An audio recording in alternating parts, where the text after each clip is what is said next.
Chapter 138. After the order was given, Lung Feng grabbed the Vala horses one by one and brought them before the 9 ministers. What they received in return was a look of disbelief. Among the ministers, Kuang Ye's eyes were as wide as bells. What kind of firearm is this? How can it shoot so far and so accurately? Can you show it to me? Sorry, I can't. He watched as Kuang Ye's hand unconsciously reached for the gun in the hand of Lung Feng, who had delivered the horse to him. Kuang, you moved his body slightly and dodged the gun. Then he looked at Lung Feng with a cold and murderous gaze. It was this look that made Kuang Ye's body tremble uncontrollably. At this moment, he felt that he was so close to the god of death. Sorry, Minister Feng, they are mercenaries. They only took my money to do something.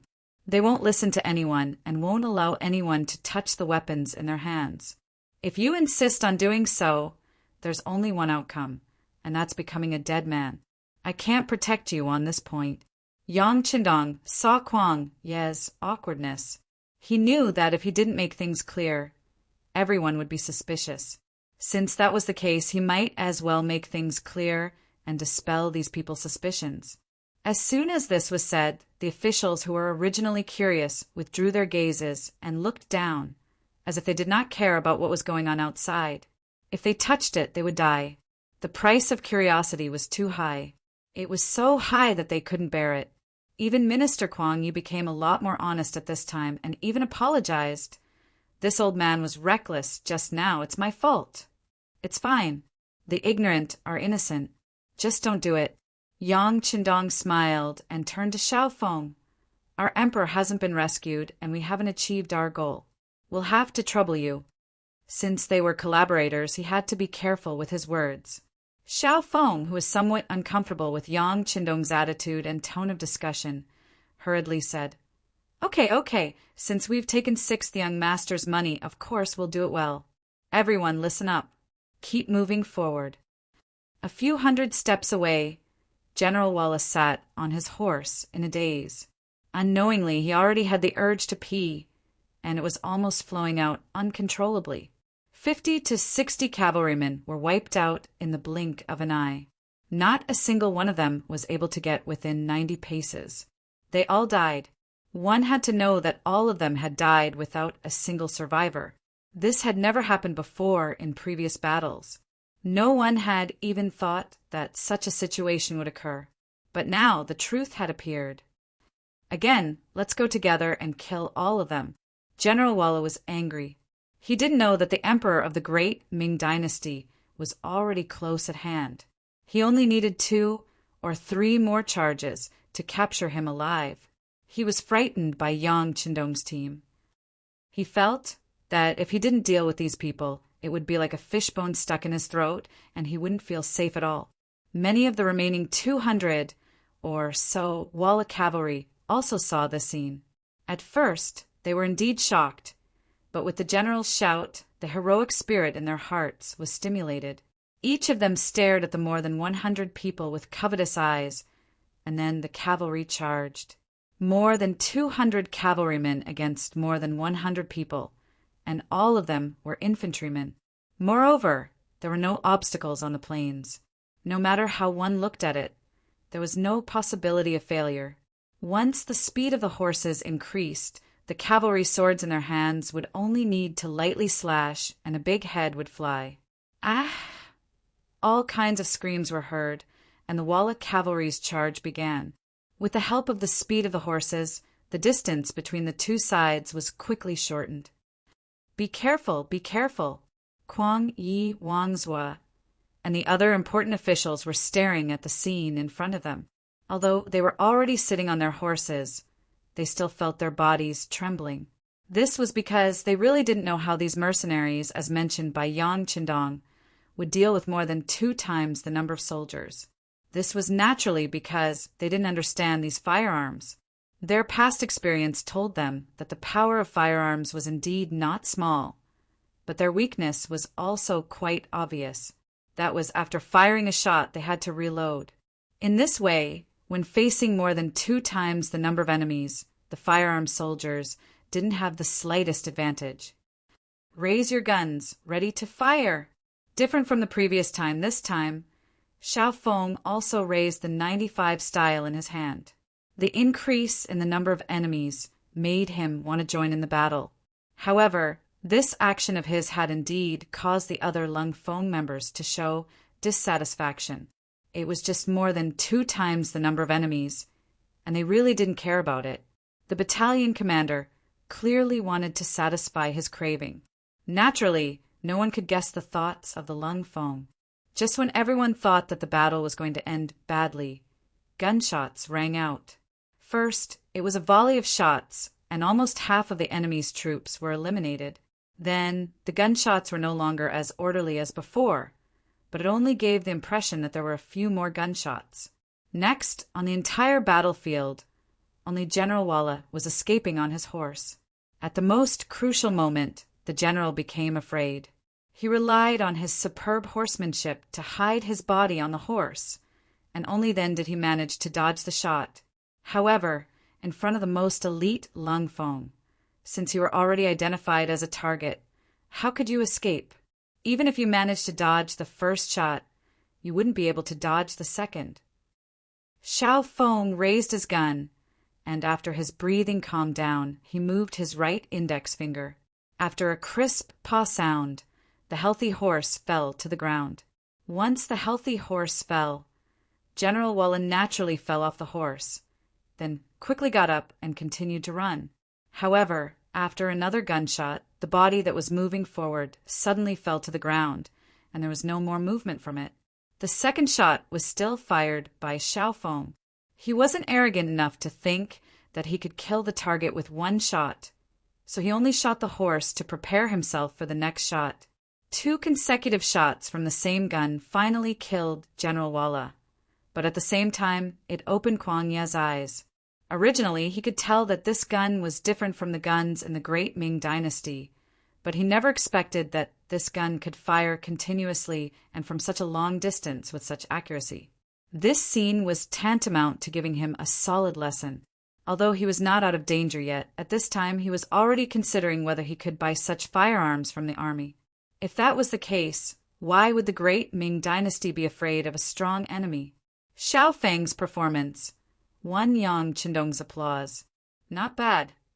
Although it was only 2 words, it was enough to make Xiao Feng's face glow.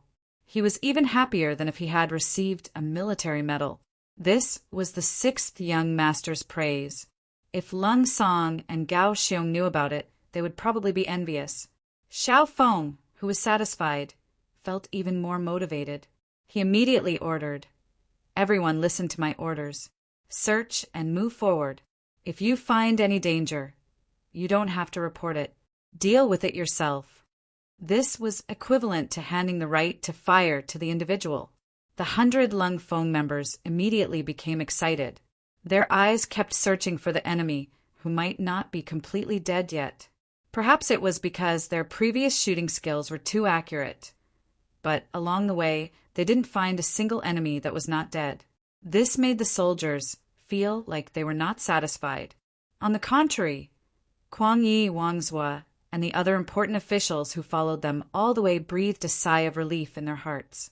With such a powerful mercenary group accompanying them, their safety should be much more guaranteed.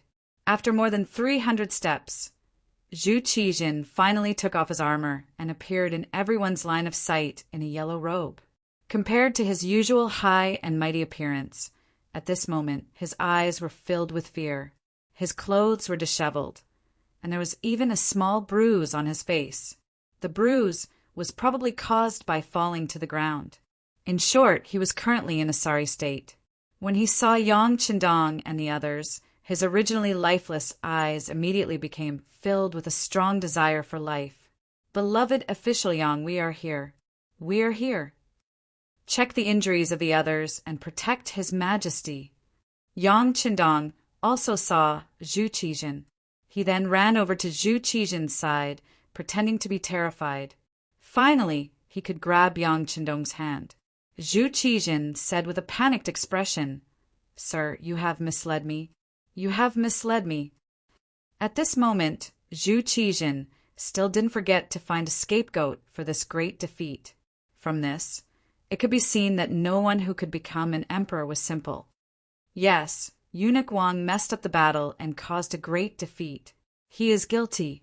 However, he did it out of kindness. He just isn't good at leading troops. Yang Qindong knew how Zhu Qijin felt about Wang Zhen. In history, this person was first captured and then sent back by Walla. He only regained the throne a few years later. However, once he took the throne, he didn't forget to build a colorful clay statue for Wang Zhen. He even built a monument for him. Just from this point alone, it could be seen how much Zhu Qijin doted on Wang Zhen. He didn't believe that Zhu Qijin would hate Wang Zhen just because of this great defeat. Furthermore, outsiders knew that he and Wang Zhen were working together. If he said anything overboard now, it would give people the impression that he was burning the bridge after crossing the river. Anyway, he had already been killed by Lung Feng. What did it matter if he said something nice? When Yang Qindong said this, Zhu Qijin looked at him with admiration. He then said, "Beloved official Yang, you should send someone to see if you can find Sir. Perhaps he is fighting with the enemy somewhere." Chapter 139. Okay. Yang Qindong nodded his head in agreement when he saw that it was true. This action was strongly opposed by Kuang Yi, Wang Zua, and the others. "That won't do, Your Majesty. We don't have many soldiers by our side right now. If we send more people out and encounter the Walla cavalry, I'm afraid it will be disastrous. Your Majesty, please reconsider." If Wang Zhen was here, they wouldn't dare to say this. However, they knew that he wasn't here and that he was most likely dead. Even if it was for their own safety, they could say anything. That's right. We only have 100 mercenaries by our side. If we ask them for help, it will definitely divide our strength. If we encounter another enemy, we won't even know if we're dead or alive. Yang Qindong naturally wouldn't send Lung Feng to search for Wang Zhen. Wang Zhen was already dead. What was the point of searching for him? Thus, he pretended to be in a difficult position. When he mentioned that searching for Wang Zhen would divide their strength and put them in danger, Zhu Qijin's desire to search for Wang Zhen wasn't as strong. After all, no matter how good their relationship was, if there was a possibility of losing their lives, they would have to think twice. "Sai, all right. I believe that Sir will be blessed by the heavens. He should be fine." Zhu Qijin was forced to give up on searching for Wang Zhen. However, he then looked at Yang Qindong and said, "Beloved official Yang, who are these people? How did they have the strength to kill so many Walla cavalry and come to my side? Your Majesty, please forgive this subject for his innocence." Yang Qindong knew that this was an excellent opportunity to reveal the identities of Xiaofeng and the others. Of course, he wouldn't miss it. Thus, he pretended to be guilty as he spoke. "Sai, beloved official Yang, why are you doing this? You saved me. This is a great merit. How can I blame you?" Zhu Qijin grabbed Yang Qindong and didn't let him kneel down. Instead, he spoke with an excited expression. It had to be said that Zhu Qijin had a way of grasping people's hearts. Just like those words just now, anyone who heard it would be inexplicably grateful, and even have the thought of going through water and treading on fire to repay the emperor's kindness. But who was Yang Qindong? In the future, being a monarch was just a status symbol to him. It was absolutely impossible for him to swear loyalty because of this. At the very least, it was not something that an incapable ruler like Zhu Qijin could do. In his heart, he didn't take Zhu Qijin's words to heart, but on the surface he pretended to be extremely touched and said, "How could this subject save the emperor? It's clear that the emperor is blessed by the heavens, which led this subject to rush over." Zhu Qijin's face lit up with joy after hearing those words. His fearful expression seemed to have relaxed quite a bit. "Your Majesty, the reason why I said I was guilty was because I was afraid of death. That's why I spent a lot of money to hire these foreign mercenaries. They only recognize money and not people. In their eyes, there is no distinction between country and region. They will work for whoever can pay them. Your Majesty also knows that this subject doesn't lack money. I did it for the sake of my own safety, but I didn't report it to Your Majesty in advance, which is also a crime. There was a dignified opportunity to say the identity of Xiaofeng and the others to Zhu Qizhen. As long as he knew, this matter would be legalized. Sure enough, when Zhu Qizhen heard this, he nodded with an understanding look. Good, beloved official Yang is always prepared for a rainy day. But I just don't know how much they are so powerful. Zhu Qizhen wasn't the only one who thought this way. The other ministers were also very curious. After seeing the power of this mercenary army, they really wanted to know how much it was. In fact, the one who was most concerned about it was Zhu Qizhen. Although he didn't see it personally, to be able to come in front of him in the midst of the chaos, they must have some ability. Then, if everyone could hire such a powerful army, wouldn't it mean that they had the capital to rebel? How could he not pay attention to it? Feeling everyone's gaze on him, Yang Qindong smiled and said, Your Majesty. Coincidentally, they weren't hired by me in the beginning. They were barbarians from overseas who did business with me. This time, they were in charge of delivering goods to the skies beyond trading company. When I met them, the army was about to go to war. I discussed it with them and asked them to protect me for 10,000 taels per person. If it weren't for this coincidence, I'm afraid that they wouldn't be interested in such a small amount of money. 10,000 taels per person, 100 people would be 1,000,000 taels. After hearing this, Kuang Yi and Wang Zhuo couldn't help but suck in a breath of cold air, especially Wang Zhuo. As the Minister of Revenue, he had a clear understanding of the great Ming dynasty's money. The value of the money that passed through his hands every year was very large. However, even he was shocked when he heard the price, not to mention the other important ministers. This answer also shocked Zhu Qizhen so much that he broke out in a cold sweat. 1,000,000 taels of silver just to protect him? This Yang Qindong was really too rich. Of course, he was probably the only person in the entire court who could afford such a price. After all, whether it was the Immortal Abode or the Skies Beyond Trading Company, large amounts of money flowed in every day.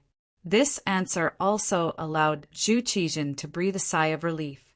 The higher the price of the mercenary army, the more relieved he would be. It also showed that not everyone had the ability to hire this army and achieve great things to threaten him. While they were talking, Tiger's Mane walked up to Yang Qindong. Young master, apart from General Fan Zhong's injuries, the rest of the Tigers. Tiger's Mane didn't continue, but his continuous shaking of his head explained everything. When Yang Qindong heard this, he didn't make any decisions. Instead, he looked at Zhu Qizhen with an expression that said, You're the emperor, so you should make the decisions. Forget it, just let them be.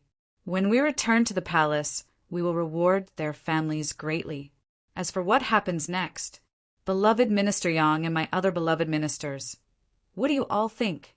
Zhu Qizhen was very satisfied with Yang Qindong's attitude, but he really didn't have any ideas right now. After the army's defeat, his mind was already in a mess. Although he said he was asking the ministers, everyone's eyes were actually on Yang Qindong. It was clear that they had long since run out of ideas. In a situation where they were surrounded by enemies, there seemed to be no path out that was safe. Since he was the one who came up with the idea, Yang Qindong didn't hold back. He knew that the longer they stayed here, the greater the danger they would be in. Previously, because all of the Walla cavalry had been wiped out, the news didn't spread. But once the Walla army found out about their tracks, once the army pressed on with only 100 people, there was still danger. All right, since the emperor has given this important task to this subject will give his own suggestion. Our current position is naturally the closest to Huailai County, but that place is also the most dangerous. The Walla will definitely be on guard against us, and will definitely arrange a large number of troops there. Then we might as well do the opposite and go to Yuzhou. Yang Qindong acted as if he had a card up his sleeve. In reality, this was also his plan from the beginning. That's right, catch them off guard and attack them when they least expect it. The art of war says that what is false and what is true what is true and what is false. I'm sure no one will think that we will go to Yuzhou. After hearing Yang Qindong's suggestion, Minister of War Kuang Yi immediately supported it. Yang Qindong and Kuang Yi, who understood the art of war, both had the same idea. Zhu Qijin's heart was set. All right, then we will go to Yuzhou. After saying that, he got up and prepared to leave. But he was stopped by Yang Qindong. What is the meaning of this, Minister Yang? Zhu Qijin's expression changed greatly.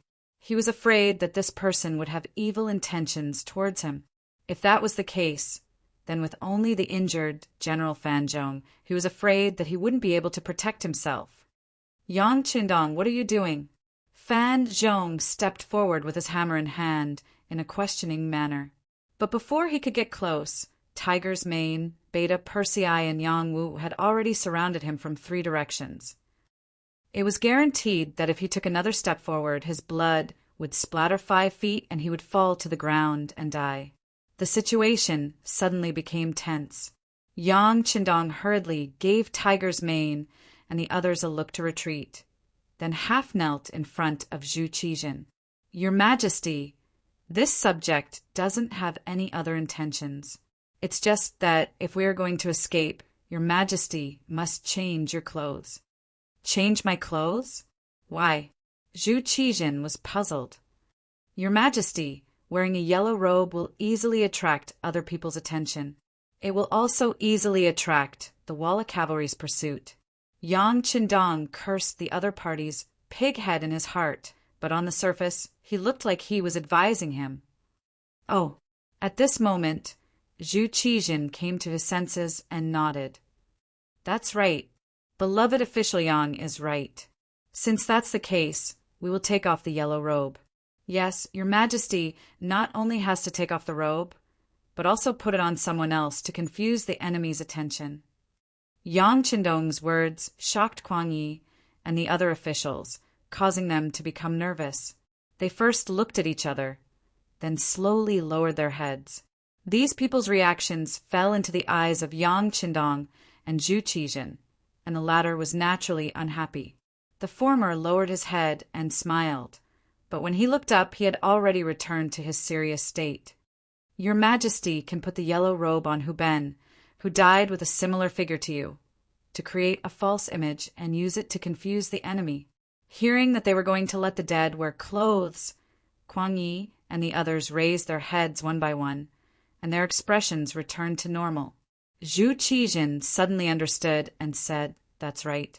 Beloved official Yang is right. This way, the Walla army will think that we have already ascended to heaven. This way, no one will pursue us. Chapter 140. Your Majesty is wise. Yang Qindong and several other important officials all knelt on the ground with respectful expressions. Ha ha ha, officials, please rise. I will take off my clothes now. Zhu Qijin seemed to have found the feeling of being an emperor again.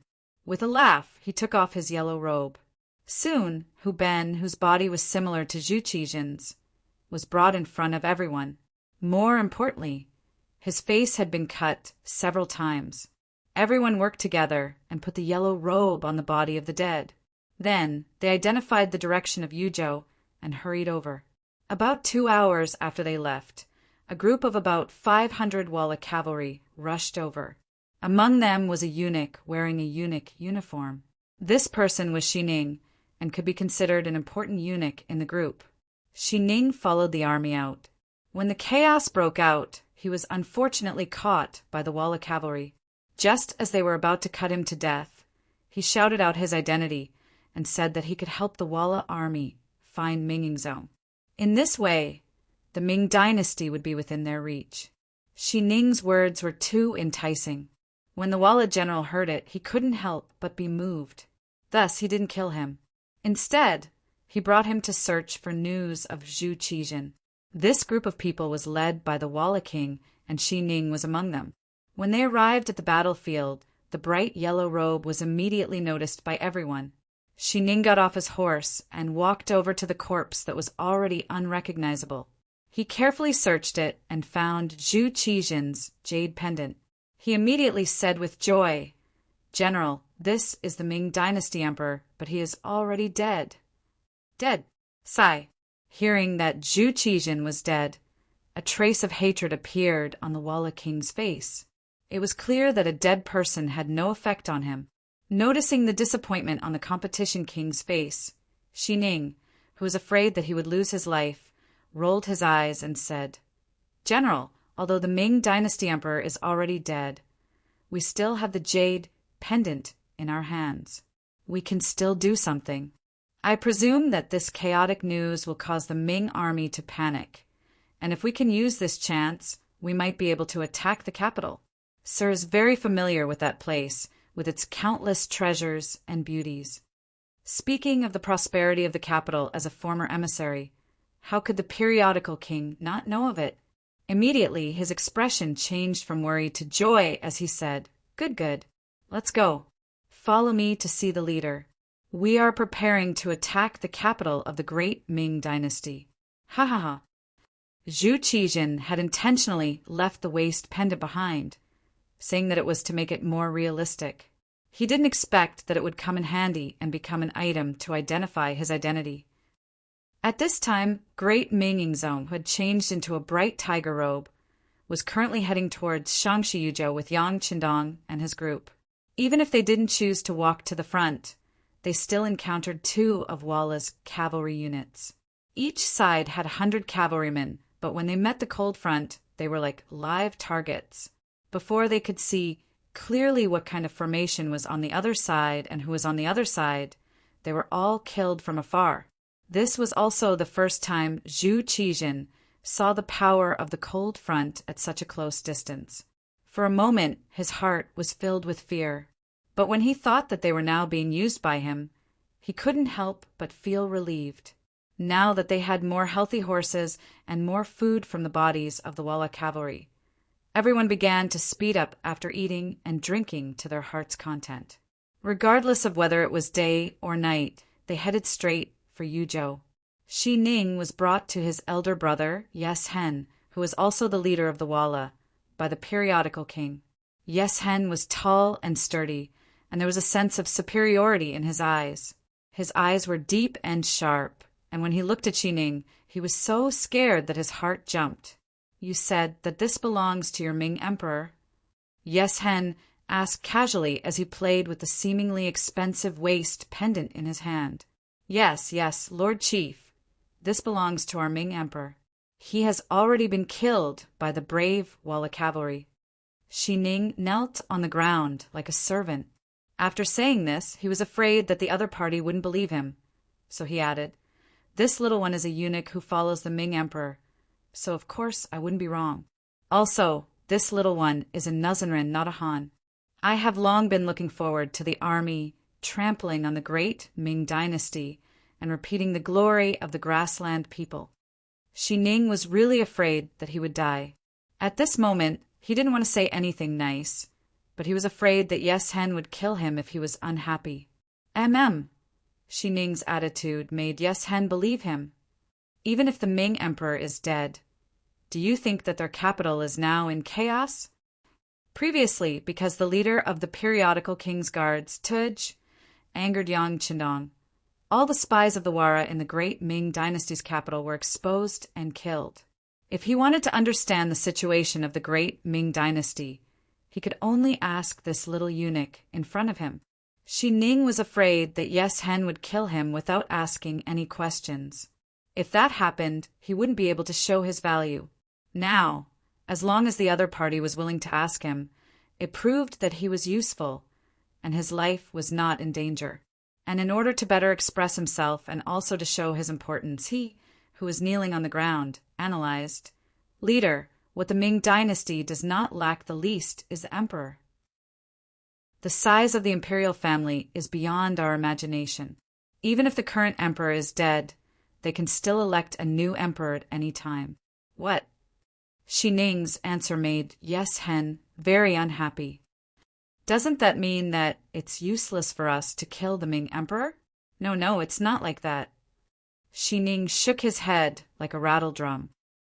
Although the royal family of the Ming dynasty is very large, it's not difficult for them to elect a new emperor. However, it's difficult for a new emperor to gain power in a short period of time, and this is our opportunity.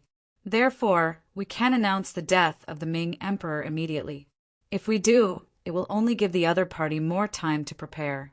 We can first march to the capital, and when the army reaches the city, we can announce the death of the Ming emperor. This way, even if they elect a new emperor, it will be difficult for them to form any resistance. At that time, the new regime will be replaced by the old regime, and it will be chaotic. This way, we can suppress the city with our army. At that time, this lowly one can persuade my friends, and perhaps we can open the city gates without shedding a drop of blood and completely enter the capital. Zhu Qijin was already dead, and to Xining he had no hope. Even if he could safely return to the capital, how could another emperor trust him as much as Ingzong did? Perhaps the other eunuchs would be eager to kill him. Since there was no way out, he might as well vote for Walla. With his contributions in planning, once Walla succeeded, he might be able to become a powerful eunuch like Wangjin. At this moment, Xining seemed to see the glorious light of the future. In order to achieve this goal, he really did his best to plan for Yes Hen. Okay, after hearing Xining's words, Yes Hen was also moved. Originally, he only wanted to attack the border of the Ming dynasty to show his strength. However, he didn't expect to win the battle and even kill the Ming emperor. Now that he had the opportunity to enter the capital of the Ming dynasty, how could he give it up? Thinking back, he once asked the Ming emperor to marry a princess to him for the purpose of seeking peace, but he was rejected. Now, if he could enter the capital, wouldn't he be able to choose all the princesses? He would also be able to take revenge for the humiliation he suffered back then. Xining's proposal was accepted by Yes Hen. Next, Walla's army began to clean up the battlefield. In terms of firearms alone, there were 14 great general cannons, 2,161 divine cannons, and 4,223 divine spears. In addition to other military necessities, it could be said that the harvest was quite bountiful.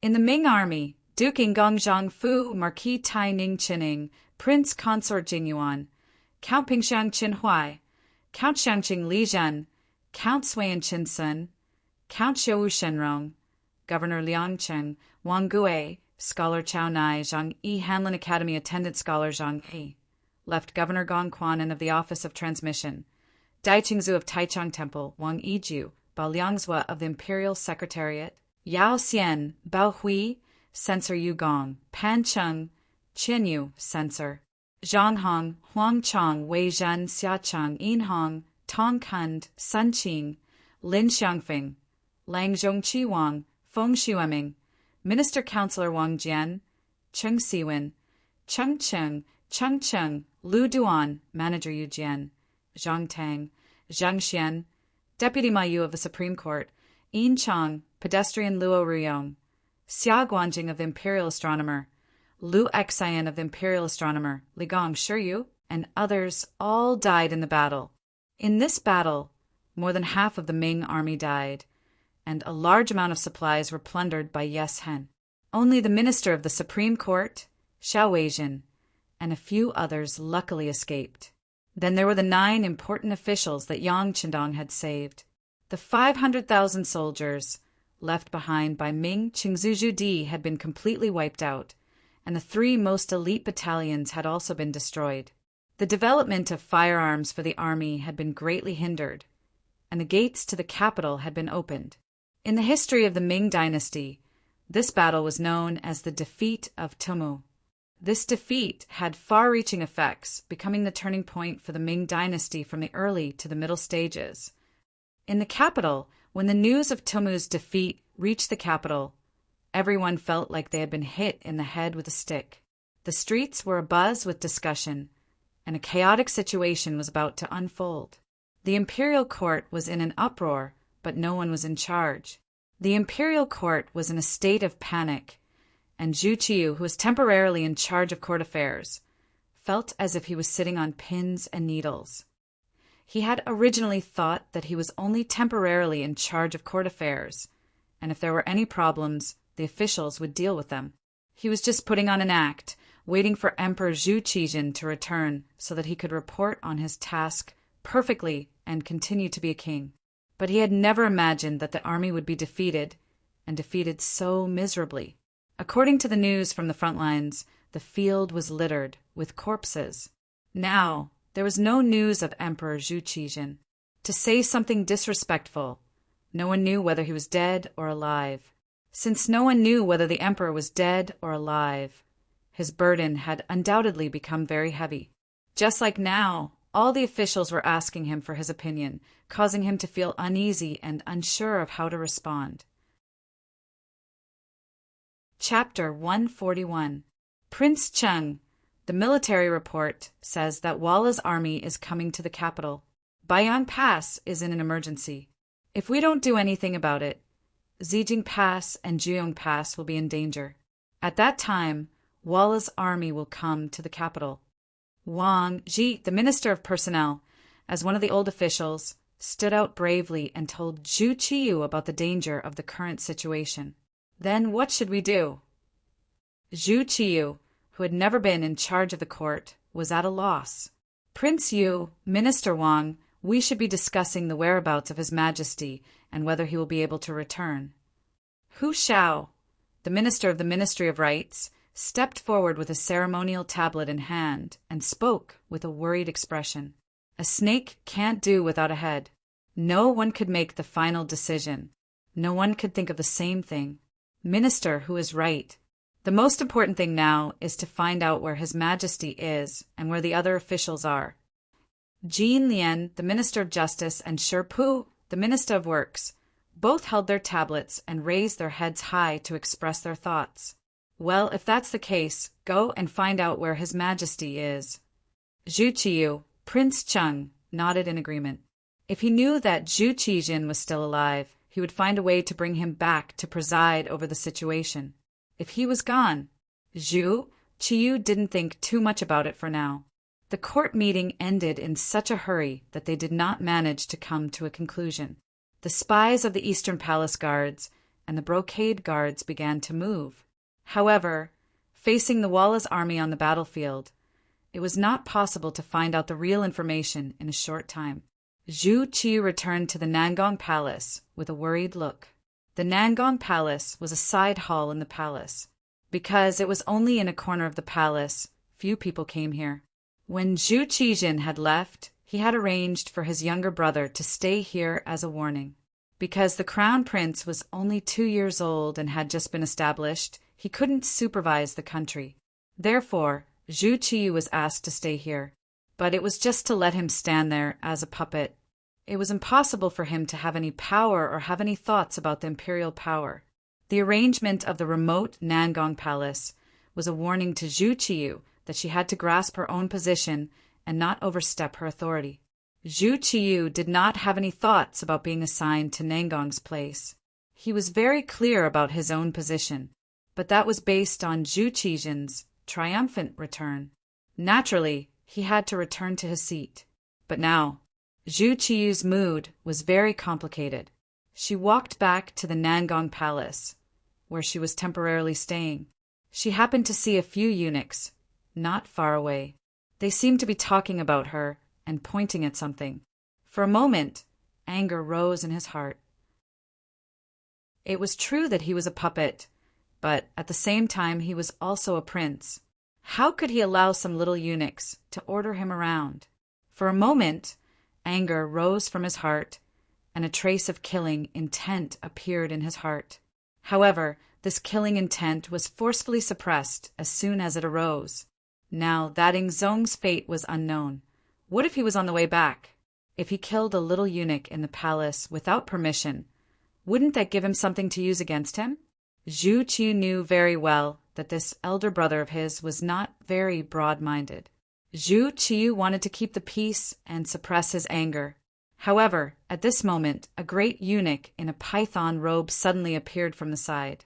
He looked coldly at the 4 little eunuchs who were gathered together and discussing. You don't do anything in the palace but talk nonsense here. Do you really have nothing better to do? Come on, drag them away and give each of them 40 strokes of the military rod. 40 strokes of the military rod was tantamount to taking their lives. When the 4 little eunuchs heard this, their expressions changed dramatically. They hurriedly knelt on the ground and begged for mercy. However, a few little eunuchs had already come over and pulled them up one by one and dragged them away. The little eunuchs dared to look down on him and paid the price with their lives. Zhu Qiyu felt relieved and vented a lot of the anger that had accumulated over the past few days. "Your Highness, Prince Cheng, I'm here to pay my respects." Just as Zhu Qiyu was feeling relieved, the eunuch who had shouted just now came to Zhu Qiyu with a slight bow. To be able to wear a python robe, needless to say, his status among the eunuchs was extremely high. In fact, there were only 2 people in the palace who could do this. One was Wang Zhen, who had already been killed, and the other was Jining. Jining from Annan. After entering the palace, he served Taizong, Renzong, Xuanzong, and Yingzong. In the last years of Yongle, when he was about 30 years old, he was promoted to the right supervisor of the ceremony directorate. After Renzong ascended the throne, the people under the name of Zhangding, who was about to be exiled, were all rewarded to him, including real estate and trees, as well as the people and land of his son-in-law, Tiango-er. In the 7th year of Xuande, 1432, because of his loyalty and diligence, he was also given a decree of exemption from death. Later, he was given a silver record and promoted to a eunuch of the ceremony directorate. Yingzong Zhu Qijin was only 9 years old when he ascended the throne. Eunuch Wang Zhan would play with him, and he doted on Wang Zhen the most. Thus, Wang Zhen took out Jining and the other eunuchs to take charge of the ceremony directorate. Jining could only give in to him everywhere. Rather than giving in to him everywhere, it was better to say that he was hibernating. This was because he had always been the eunuch in charge of the ceremony directorate. Moreover, he was the first eunuch and enjoyed a very high position. It was just that Wang Zhen was in the limelight for a while, so no one paid attention to him. Jining's sudden appearance at this time, and it looked like he was standing up for Zhu Qiyu. The meaning behind this was worth pondering. Zhu Qiyu's impression of Jining was quite good, not for anything else, but because this person was one of the few people who treated him with respect. Perhaps it was because they were both oppressed, or perhaps it was because they had the same experience and knew what hibernation meant, so naturally there were too many similarities. "Many thanks, Eunuch Jin." Zhu Qiyu smiled and spoke to Jining with a smile in his eyes. At the same time, he bowed slightly to express his gratitude. "Aye, you can't do that. Yu Wang has a precious body and is in charge of court affairs. How can you be so polite to a eunuch like me?" Jinying's face was filled with fear and trepidation. His head was extremely low, as if he was about to make intimate contact with the ground with his knees. At the mention of being in charge of court affairs, Zhu Qiyu's expression turned bitter. His starry eyes were filled with power as he said, "What? Is Eunuch Jin also here to make fun of my incompetence in court?" Jining, who was said to be knowledgeable, could not be more familiar with this feeling. After all, he had experienced 4 emperors. But at this time he still pretended to be very afraid and shook his head violently. "Your Highness Yu Wang, please forgive me. This subject does not have such thoughts. On the contrary, this subject believes that Yu Wang was just born at the wrong time. Otherwise, with your great wisdom, it would not be difficult for you to become a wise ruler." Sure. Zhu Qiyu was really frightened by Jinying's words. He looked around nervously. "Eunuch Jin, don't harm this prince." "Your Highness Yu Wang, don't worry. No matter what, this subject has been in the palace for so many years and has some power of my own. There is no third person within 100 steps of this place. You can rest assured." Jinying's face was full of confidence. This time, he had come to find Zhu Qiyu taking a certain risk. He had also come to express his loyalty and surrender. Since that was the case, how could he not make the necessary preparations?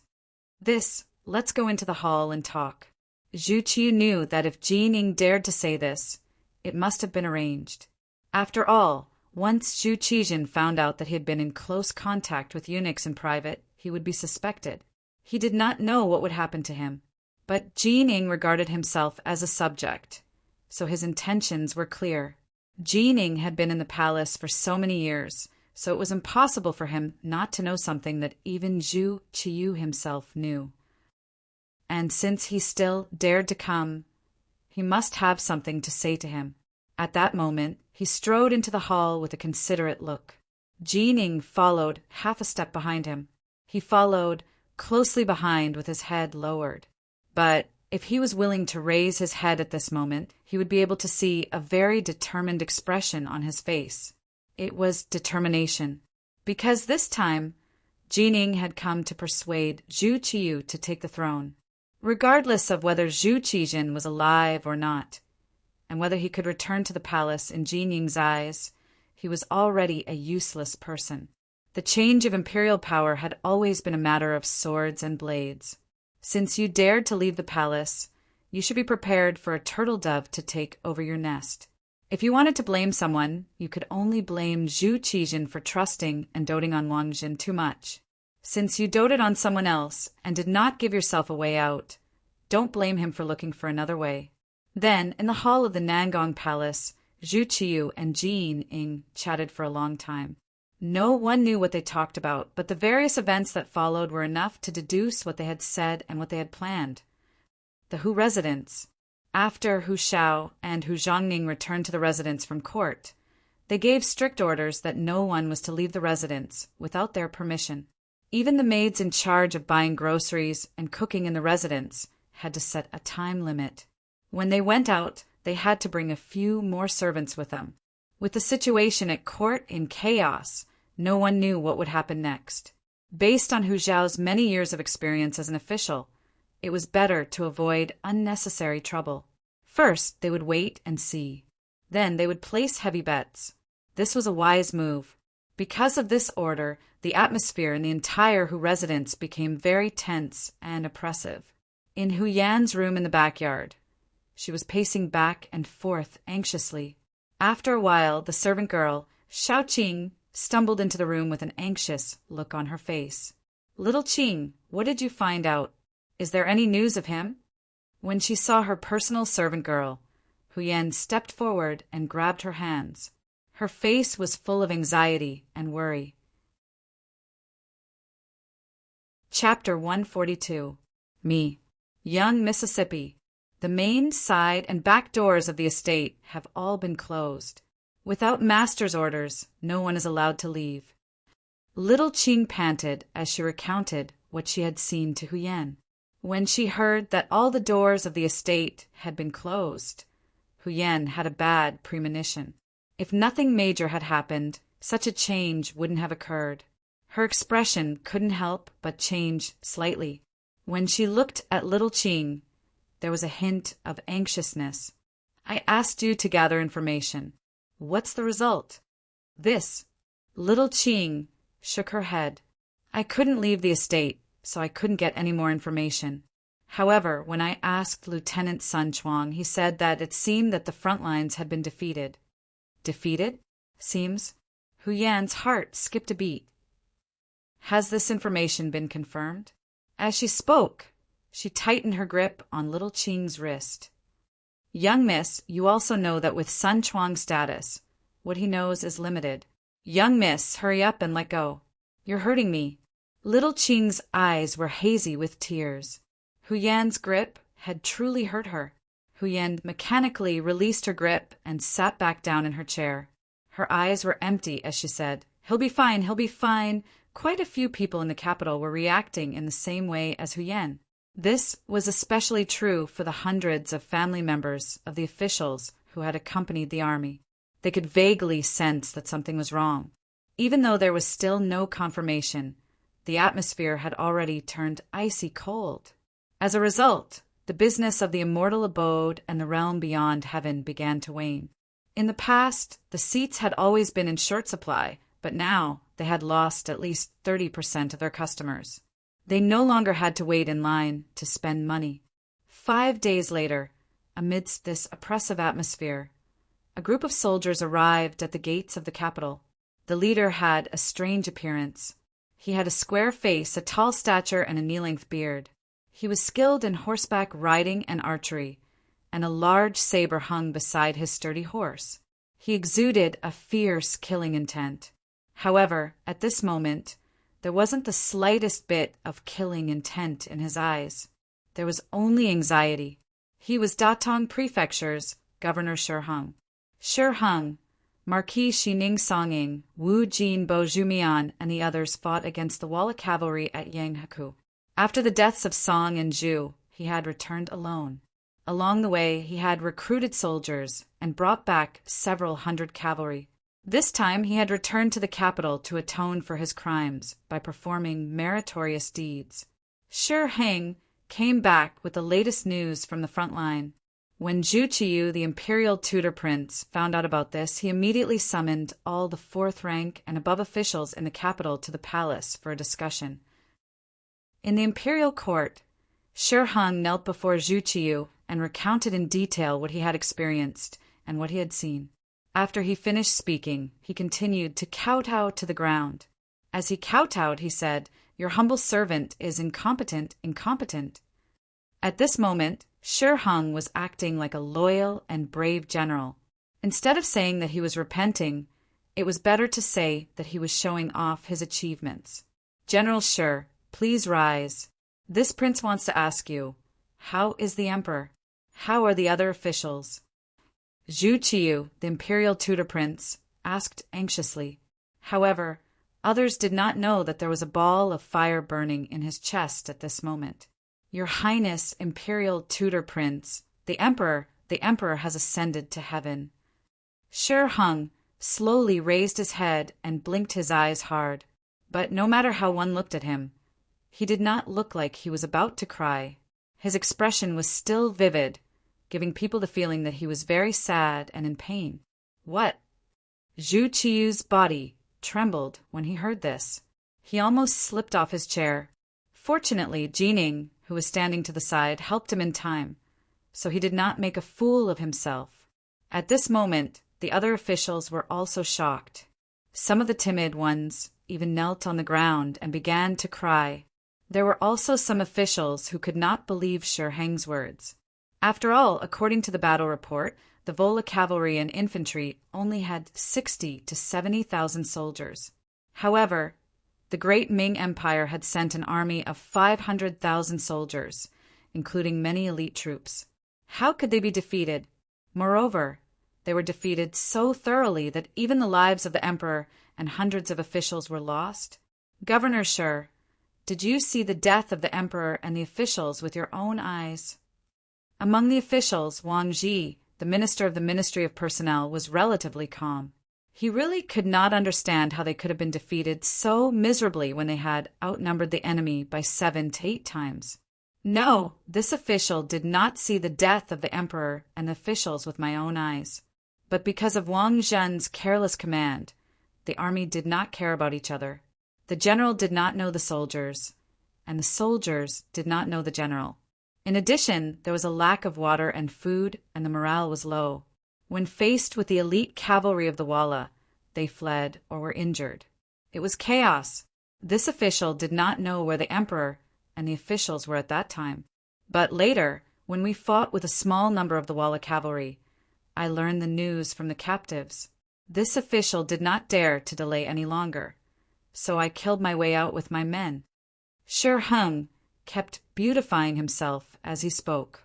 He gave people the impression that he had given up on fighting the enemy in order to bring back news.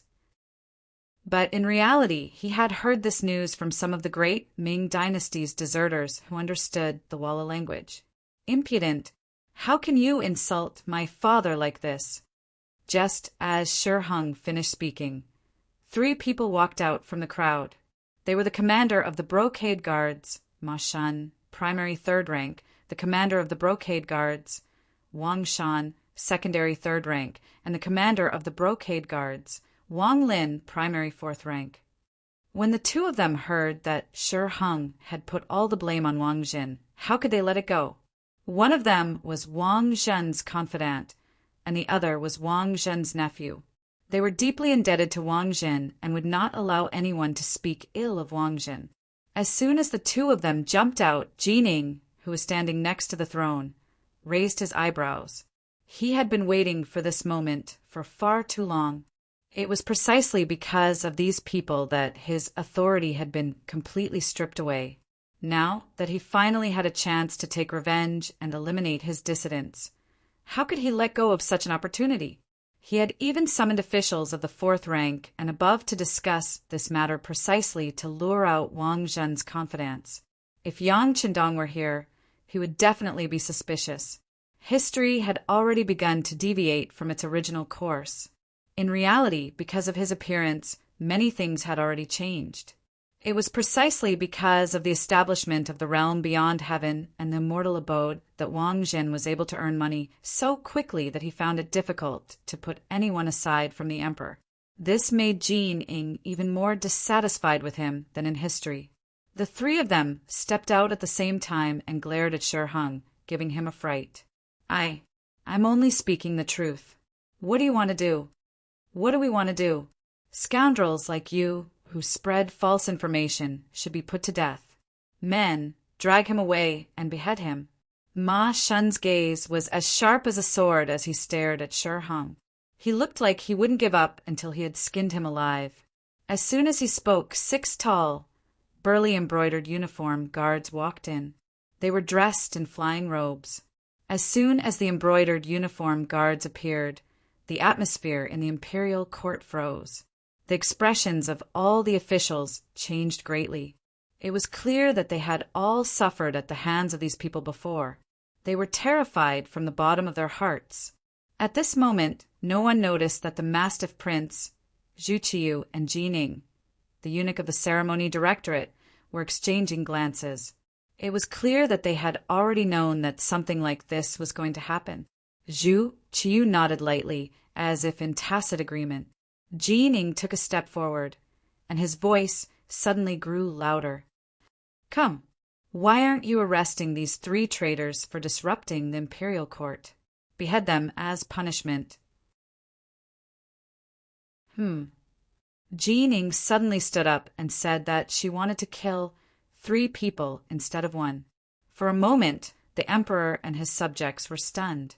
Even Ma Shun and the other 2 had a look of surprise in their eyes. They could not understand how Jining could make a mistake in such a situation. They didn't understand earlier because the 6 embroidered uniform guards hadn't made a move yet. But when the 6 of them stepped forward and subdued Ma Shun, Wang Shan, and Wang Lin, they finally understood what was going on. Jining, you traitor, what are you trying to do? Let me go immediately, or I'll make sure you're beheaded. Being subdued by 2 extremely strong embroidered uniform guards, Ma Shun resisted a few times without any success, so he started cursing loudly. Jining, who had been prepared for this, had a cold expression. He said in a disdainful tone, You're about to die, but you're still so arrogant. Come, drag him away and behead him.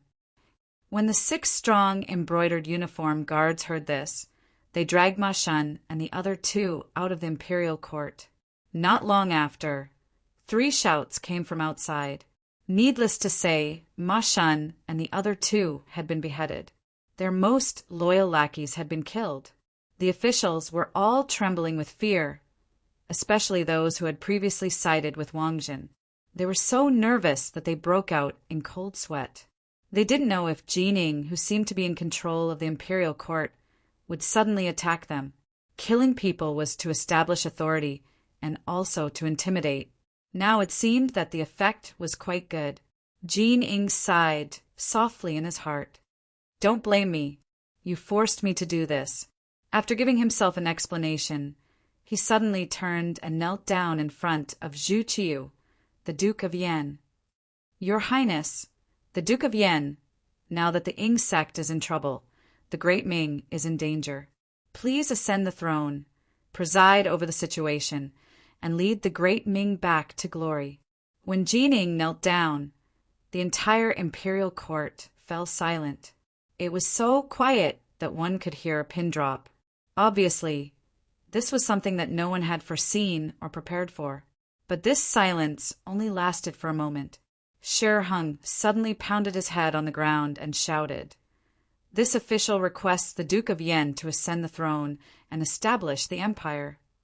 With Shi Hung taking the lead, the officials who reacted quickly knelt down one by one and begged the Duke of Yen, Zhu Qiyu, to ascend the throne and become the emperor. Shi Hung had said that the Ying sect, Zhu Qijin, had already died on the battlefield.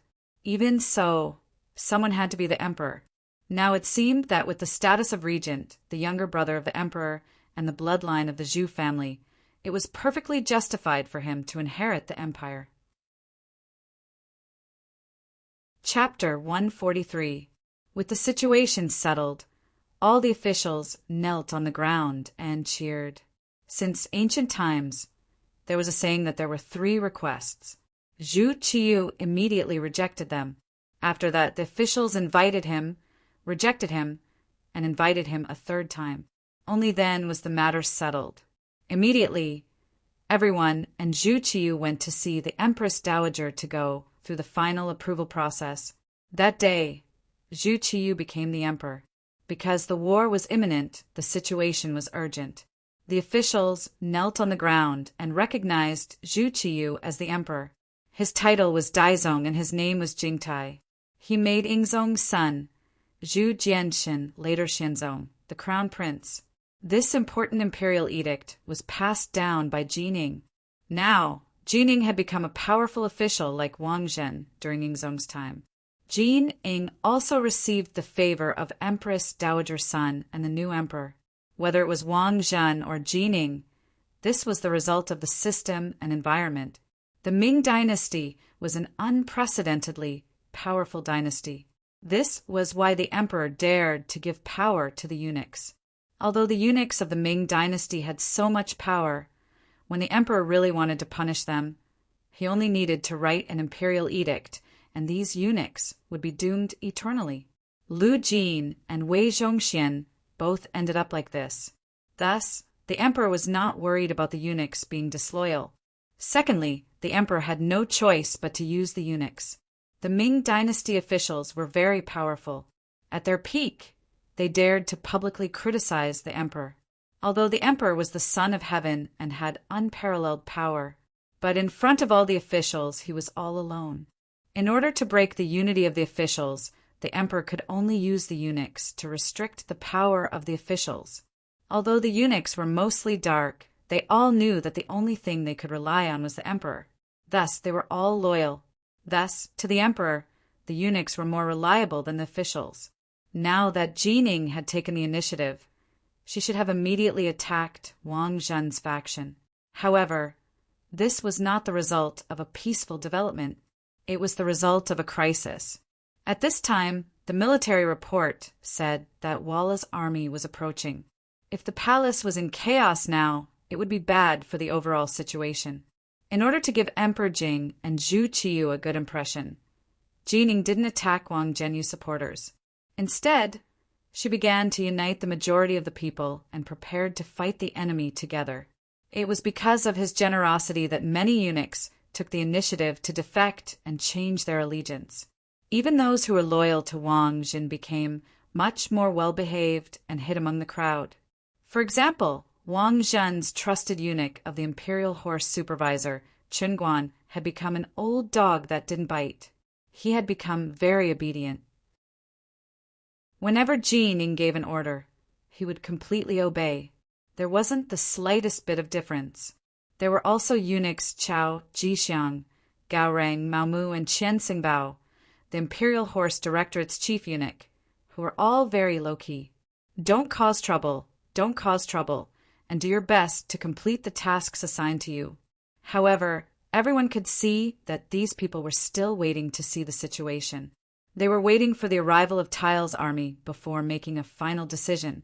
In this regard, Jining didn't have any better ideas. Zhu Qiyu was willing to delegate power to her, but not without a bottom line. If he wanted to unify the group of eunuchs, which even Wang Zhen hadn't been able to do, she was afraid that the first unlucky one would be her. It was still the same saying, "I can use you, but I also have to be wary of you.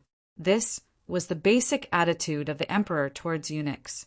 Jin Ing became the eunuch in charge of power and was promoted to chief eunuch of the ceremony directorate by Zhu Qiu. For a time, she held great power. Her fangs were unfurled. The group of eunuchs wasn't easy to move. They were all under the emperor's nose. If there was any wind blowing, it would be very difficult to hide. Thus, she began to move against the officials. She arranged for Lu Gui, who had just been promoted to commander of the Brocade Guard, to walk through the homes of the officials, looking for their weaknesses and problems to threaten. Lu Gui brought the new commander of the Brocade Guard, Han Ji, to visit the important officials one by one. The Minister of Works, Shi Pu, had originally gotten his position from Wang Zhen. After Wang Zhen fell from power, he used Lu Gui to bribe Jining to keep his position. Jin Ying's family also asked for stone, grass, and other materials to build a private room for Jining, and so on from the officials of the Military Preparation Office and Internal Envoy Yi Jingrong. Many of the important officials were threatened because of this. The lighter ones were given a sum of money to settle the matter. There were even some who were directly sent to prison. As the residents of the Minister of Rights, Hu Manor also suffered a lot from Lu Gui and Han Ji. Not only did they give a large sum of money, Hu Changning was also ordered to reflect on his mistakes at home on the grounds that he was suspended from his duties. Jining had made such a big move that some of the officials who liked to curry favor could no longer remain calm. They all thought of ways to establish a relationship with her. Among them was the head of the Hanlin Academy, Wang Go, who was also Yang Duo's husband. Wang Go had given all of his family's gold and silver to the new commander of the Brocade Guard, Han Ji. As a result, he had been promoted from the original 9th rank to the 7th rank editor. Not only had he been promoted, but he had also taken the position of his former superior, Wang Si. Although Wang Si's grandfather, the Minister of Appointments, Wang Ji, had also been threatened, he had only given money to ensure his safety and had not expressed his loyalty to Jining. His position was not easy to move, but his family members, such as his grandson Wang Si, had been removed from their positions and thrown back home. Originally, when they were in the Hanlin Academy, because Wang Si and Yang Qindong had a good personal relationship, he had always suppressed Wang Go and made him suffer. Now, not only had he been promoted, he had also removed the mountain above his head. Next, the first thing Wang Go, who was proud of his position in the government, did was find Yang Duo. He said that he had taken a fancy to the servant girl, Xiao Chui, and wanted her to warm his room. Xiao Chui was one of the 10 servant girls that Yang Qindong had given to Yang Duo. She was quite beautiful, and Wang Go had also coveted her for a long time. However, she had been sent by Yang Qindong. Even if he had the intention, he did not have the courage. However, now that he had heard that Yang Qindong and Yingzong had died on the battlefield together, he no longer had anything to restrain himself from. Thus, he wanted to show off his power as a man. Yang Duo naturally rejected Wang Go's request. Xiao Chui also threatened to kill herself, saying that if Wang Go touched a single finger of hers, she would die in front of him. If that really happened, it would be inevitable that there would be endless trouble. Wang Go knew that he could not do it. In a fit of anger, he decided to divorce his wife and divorce Yang Duo. At the same time, he married a distant sister of Han Ji as his first wife. During this period of time, because of his 6th brother Yang Qindong, Wang Go's attitude towards Yang Duo had changed. As a woman, and a married woman at that, it was fine if she wanted to live a good life. However, she did not expect that misfortune would descend so quickly. Before she could react, the divorce paper was in front of her. In ancient times, many women divorced their husbands because of emotional discord or other reasons. If it was an amicable divorce, it proved that it was not a woman's problem. Naturally, it would be much easier for the woman to find another man.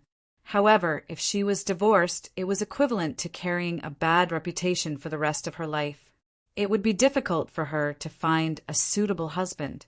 Even if she was married, she would often be looked down upon by her husband's family because of this matter. Accompanied by 10 maids, Yang Duo left the Wang family. She did not even look back because this was the place where she felt sad. After leaving the Wang family, Yang Duo was considered homeless. In the end, she decided to go to the Yang family village. In the village, when she saw Qiao Yin and Madame Shui, who were already waiting there, she burst into tears. The three women quickly hugged each other and cried together. The news of Ingzong and the officials' deaths naturally spread to the Yang family village. Qiao Yin and Madame Shui did not know how many times they had cried because of this. Yang Si and Yang Lu, who stayed at home, tried to persuade them, saying that no matter who was in trouble, the young master would be fine.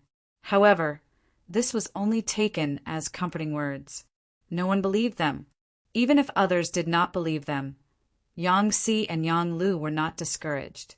Instead, they met up with the deputy chief of the security bureau, Yang San, who had been active in the capital.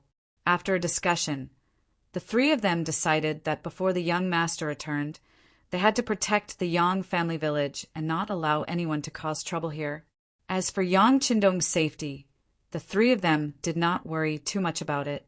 No one knew more about the sixth young master's background than they did. Even in the midst of chaos, it was really difficult to hurt the sixth young master with just tiger's mane, Beta Persei, Yang Wu, the first guard, and the 100 soldiers of the Cold Vanguard, led by Xiaofeng. It was because they firmly believed that Yang Qindong would be fine. The confidence of the three of them soared, and they secretly strengthened the security of the Yang family village. They even decided that if anyone dared to cause trouble here, they would be killed. At the same time, the three of them also decided to temporarily give up on the business of heaven beyond heaven and the immortal abode. They would invite all the important figures in the young master's eyes back to the Yang family village for protection. It was precisely this appropriate action that left some people disappointed, but it also left some people stamping with rage.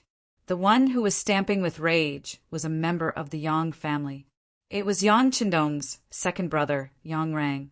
Just like how Wang Go had donated all his money to curry favor with Jining, Yang Rang had chosen to give his sixth brother's businesses, the immortal abode and heaven beyond heaven, to Jining. For this reason, he first went to the palace and handed over a letter of greeting, stating his intentions. Jining was currently in a position of great power. She had to wait on Zhu Qiu and curry his favor, and she also had to get rid of those who disobeyed her and deal with those who disobeyed her. He was just a trifling, sixth-rank official. Wanting to see him was as difficult as ascending to the heavens. But when the eunuchs relayed Yang Rang's words, Jining was tempted. The immortal abode and heaven beyond heaven were reputed to be the most profitable businesses in the capital. There were even rumors that the great Ming dynasty's tax revenue couldn't compare to the amount of money earned from these two businesses. Jining's eyes had long since turned red with envy. This was because Yang Qindong and Wang Zhen were on good terms. Even if she wanted to get her hands on them, she couldn't find the opportunity. Now, Yang Qindong's second brother wanted to give these two businesses to her. This was like a meat pie falling from the sky. Jining immediately summoned Yang Rang in the midst of her busy schedule. When Yang Rang saw Jining, he immediately knelt, looking like a servant meeting his master. It seemed like he wanted nothing more than to be Jining's dog. Chapter 144. Jining was naturally overjoyed by this attitude. After all, this person was the son of Yang Rong of the Three Yangs. Him treating him with such respect was definitely a sign of respect. He immediately put on a courteous front and helped Yang Rang to his feet. Afterwards, the host and guests sat together and chatted happily. Yang Rang's attitude was resolute. He had to give the realm beyond heaven and the immortal abode to Jining. In response, Jining expressed an appropriate amount of magnanimity. He agreed to take over these two properties, but he wouldn't treat Yang Rang unfairly. He said that he would give him 1/10 of the profits and let him manage them. All he needed to do was ensure the safety of the facilities. Yang Rang was overjoyed by the fact that this negotiation was not going to be taken seriously. After all, a tenth of the profits was still a lot of money. At that moment, the two of them hit it off. In order to make Yang Rang's operation even smoother, Jining even transferred 2 small banners of the embroidered uniform guards for him to use.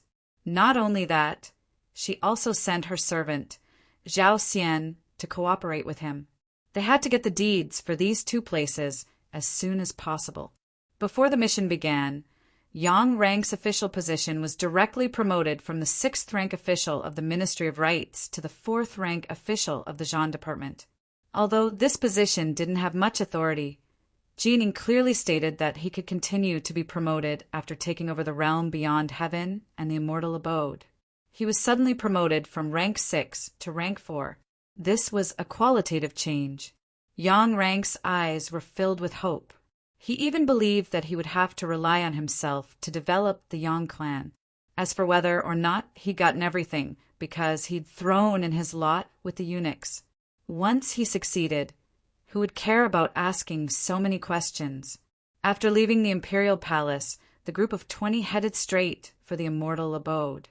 However, when they came here excitedly, they were faced with a closed door. Let's go take a look at the realm beyond heaven. Yang Rang frowned. Everyone went to the neighboring heavens beyond, but it was the same here. It was empty. They could even see the emptiness of the interior through the transparent glass. There were no goods left. Not even a guard was left behind. This gave Yang Rang a bad feeling. Although news of Yingzong's defeat had already reached the capital, the new emperor had already ascended to the throne. There weren't any businesses that had closed because of this. Perhaps he had been affected a little, but it wasn't to the extent of not doing it anymore. What's going on? Zhao Xian, Jin Ying's servant, was also agitated by the scene in front of him and asked angrily. Yang Rang hurriedly bowed and revealed a flattering smile. It's fine, it's fine. They must be too cowardly and moved all the goods back to the Yang Qindong manor. We'll go there now. Don't worry, I'm Yang Qindong's second brother and the owner of that place. No one will dare to stop me. That better be the case. Zhao Xian snorted. Even without Zhao Xian saying anything, Yang Rang knew the importance of this matter. Jining was interested in the benefits that the immortal abode and the heavens beyond heaven could bring her, not these 2 properties. Without the goods and services, these 2 places were not worth much. Yang Rang's forehead was already covered in cold sweat as he hurriedly led the group of people towards the Yang manor. In the Yang manor, it was as if they were facing a great enemy. Dao Shao, who had been hiding in the shadows, had already led a small team of 10 people to the open and found a suitable location outside the manor. They were ready to destroy the enemy. In the manor, Yang Si and Yang Lu each held a 95-style sword and kept wiping it and checking their equipment. They knew that in the chaos and with the young master not around, there would definitely be someone who had designs on the Yang manor. However, they did not know who it was. As they waited, a horse carriage entered Dao Zhao's line of sight. Who are you? Stop the carriage. The Yang manor is in front. Unauthorized personnel are not allowed to enter. Dao Shao jumped out from the bushes by the road and stood in the middle of the road. This was because it was only a horse carriage and he could not see any danger. Otherwise, he would not have appeared so casually. Stop! The coachman shouted and stopped the carriage. Then the coachman took off the felt hat on his head, revealing a young and valiant face. Brother, I am Sun Chuang, a servant of minister who from the Ministry of Rites. My young lady is in the carriage. Sun Chuang. Dao Shao knew this name. As one of the captains of the young master's guards, he naturally had to be familiar with certain situations. This was to prevent a flood from flooding the Dragon King's temple. Yes, you know me? Sun Chuang looked at Dao Shao with a suspicious gaze. As a captain of the embroidered uniform guards, even if he had never seen someone before, he would still have an impression of them. For example, he was sure that he had never met the person in front of him before. Facing Sun Chuang's question, Dao Xiao did not answer. Instead, he shook his head and said, "It is not important whether I know you or not. Who is in the carriage? Please open the curtain and take a look." "Who are you?" "I have been to the Yang Manor a few times. Why have I not seen you before?" When Sun Chuang heard that he was going to open the curtain, his face revealed a sullen expression. In ancient times, when a young lady went out, she would not easily show her face to outsiders. Otherwise, where would the words reserved and well-bred come from? Seeing that Sun Chuang was questioning him, Dao Xiao replied with a cold laugh, "Forget it. Since you are not willing to open the curtain, please go back." After he finished speaking, he waved his hand, indicating for Sun Chuang to drive the carriage away from the Yang Manor. "Wait." At this moment, a woman's voice came from the carriage. Then, the window opened, revealing Huyan's peerless face. However, at this moment, her face was filled with anxiety. Her face was not as rosy as before, but rather pale. Who was Huyan? She was Yang Qindong's future wife candidate. As one of the captains of the guards, how could Dao Xiao not know her? When he raised his head and saw that it was indeed this young lady, he immediately lowered his head and clasped his hands together. "Sorry for the offense. This is a critical time. Please forgive me. You should go back quickly." After Dao Xiao knew who was in the carriage, he did not even have the courage to look at her. He no longer had the stern look he had before. Instead, he lowered his eyes and looked like a little wife who had been bullied. In Huyan's eyes, this performance actually caused her to unconsciously feel joy in her heart. These were the people by the Dong Shuai side. They were always so respectful to her. They were even more respectful to her than the people in the Hu clan. "Officer Sun, drive the carriage." Huyan collected her thoughts and lowered the curtain. Then her voice rang out. Dao Xiao stepped aside to open the path behind him. When he turned around, he made a gesture that no one else could understand. However, Yang Si and Yang Lu, who were in the manor, saw it clearly. They knew that young mistress who had arrived. The door to the inner courtyard of the manor immediately opened. The carriage continued to move as usual. In the carriage, Xiao Qing hugged Huyan's arm tightly and said with a worried tone, "Young lady, we just left the Hu clan like this. Will Master be angry if he finds out?" "So what if he's angry? I was born to be the Dong Shuai's woman and die to be his ghost. If he wants me to go back, he can only do it as a corpse," Huyan said with a determined expression. Ever since Shi Hung returned to the capital and news of Yingzhong and the hundreds of officials dying in battle spread, Huyan had shed countless tears. When she could no longer cry, she made a bold decision. She came to the Yang clan manor and lived here as Yang Qindong's wife. The two of them did not go through any ceremony. They did not even make any basic promises. When Yang Qindong left the capital, he did not even say goodbye. Logically speaking, when Huyan married someone else, she would not make any moral mistakes. However, she still made this decision. From this, it could be seen that she really liked Yang Qindong. She did not covet his ability to earn money and wanted to become a rich wife. In front of Xiao Qing, she expressed her attitude once again. Huyan thought of Sun Chuang and asked with a concerned tone, "Xiao Qing, you asked Officer Sun to send us out this time. Have you made plans for the future?" "I have." At this time, it was Xiao Qing's turn to reveal a determined expression. "I have already talked to him. In the future, we will follow Mississippi. As for whether Master will punish us or not, we will accept whatever the result is." This he was naturally referring to Sun Chuang. It was also because of love that Sun Chuang promised Xiao Qing to help her leave the Hu clan and come to the Yang clan manor. This was the result of love. However, at that time, this kind of love was not looked favorably upon. Sun Chuang also had another identity. He was the officer of the embroidered uniform guards and Hu Changning's personal servant. Based on the fact that he had a private relationship with Xiao Qing without his master's permission, even if he was killed at that time, no one would say anything. Xiao Qing's complexion was not very good, although her words were very firm. Her whole body seemed to be trembling. It could be seen that she was afraid.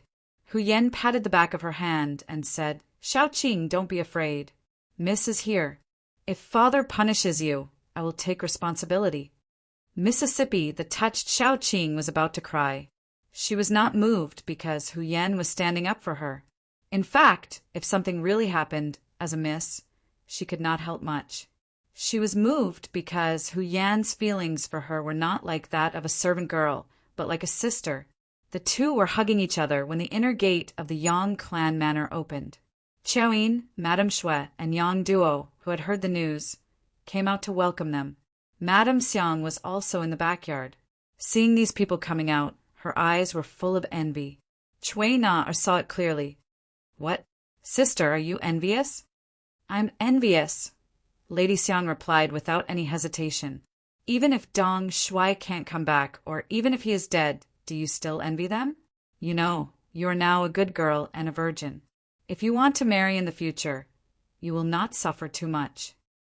Cui Na knew that Madame Xiang liked the sixth young master, but had not been accepted. At that time, she felt injustice for her. Why could other people become Dong Shui's woman? What was the difference between Madame Xiang's appearance and figure?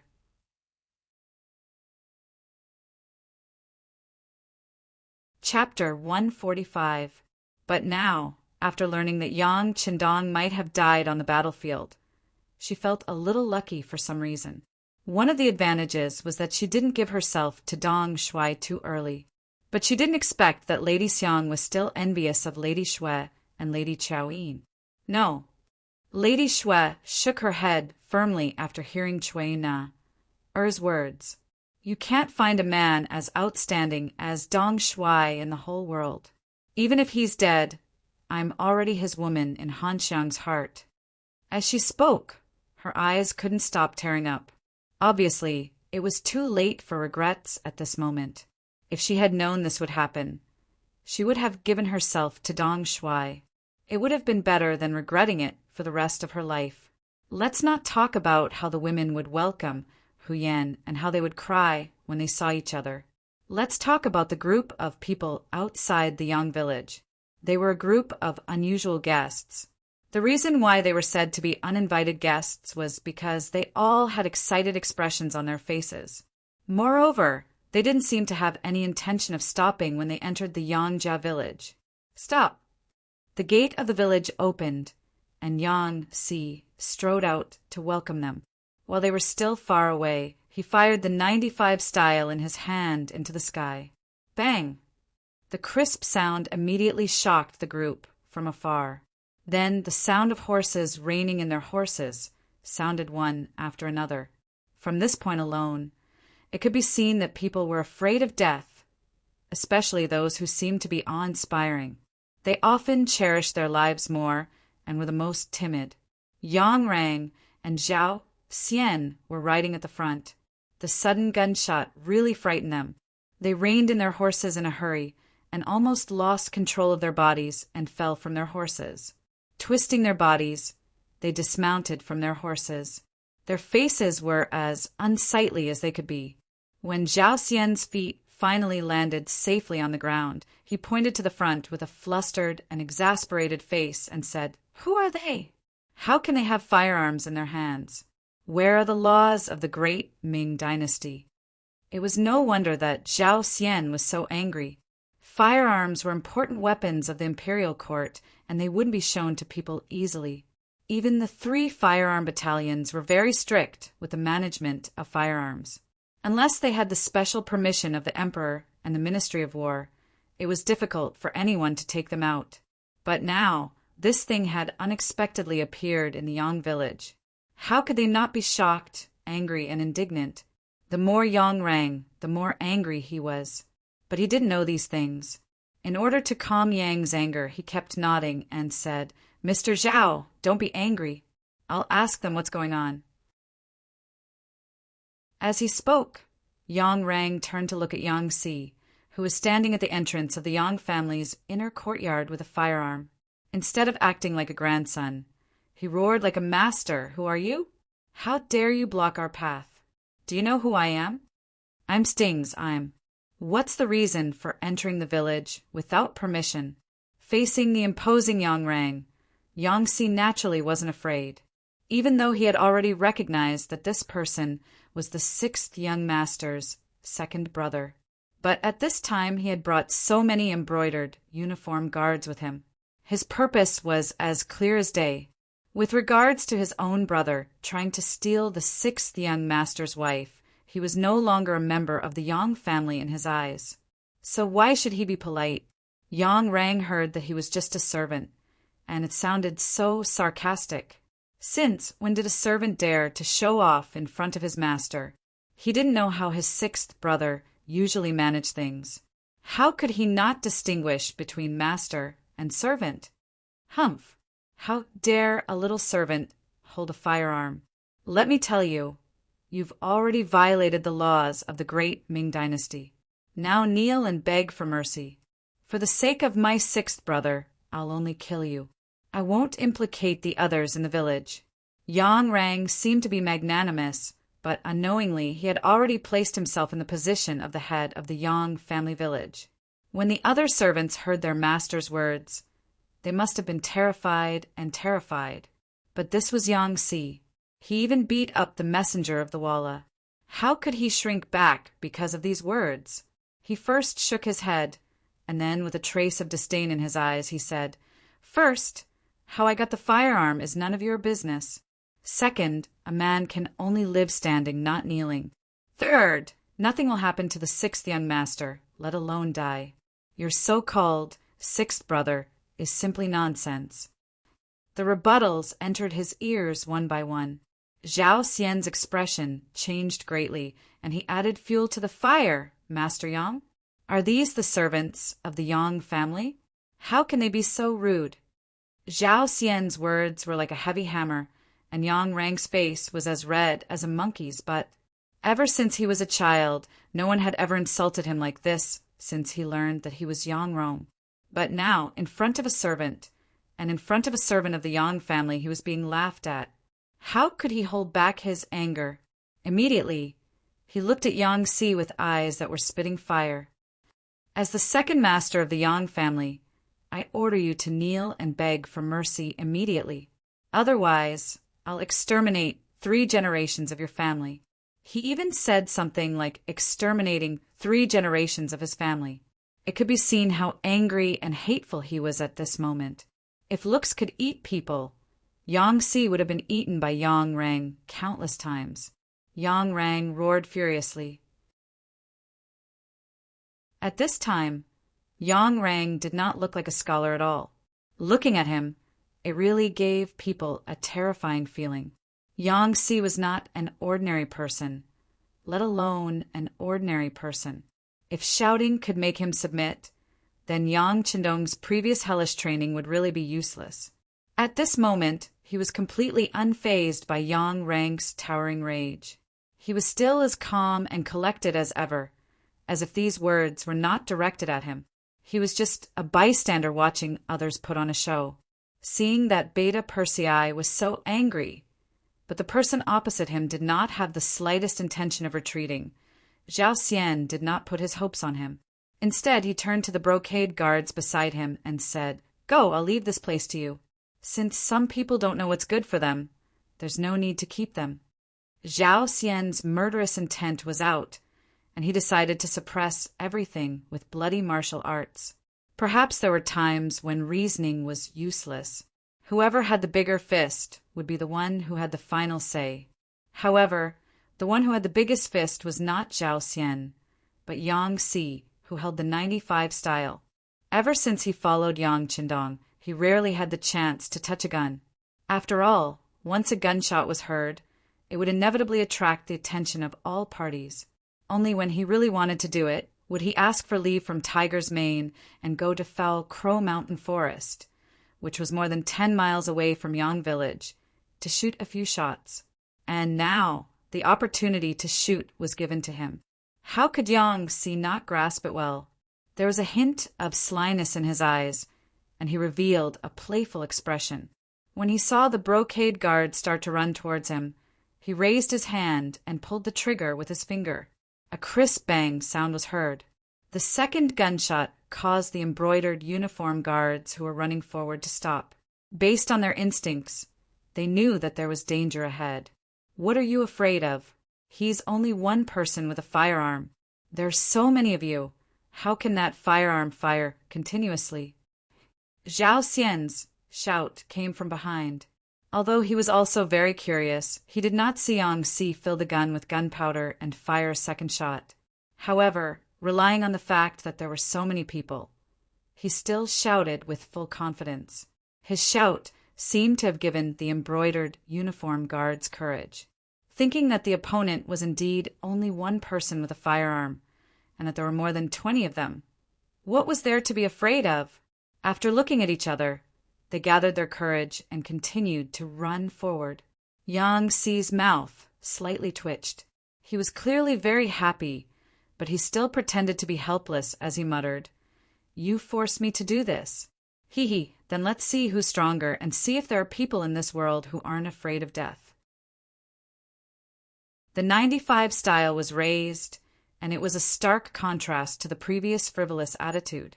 At this moment, Yang Si was incomparably serious. His eyes were like an eagle's as he stared at the leg of the brocade guard running at the front. His right index finger lightly moved, and his shoulder was rebounded by the recoil of the firearm. In the next second, the bullet spun out of the barrel and accurately landed on the thigh of the brocade guard.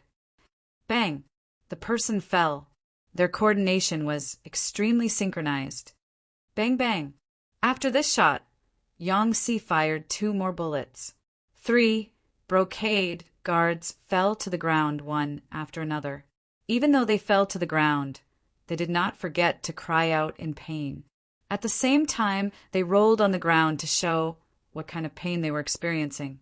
This scene also frightened the others. At this moment, the brocade guards could not help but stop. Then it was unknown who took the lead, but after a shout, they all ran back in the direction of Zhao Xian.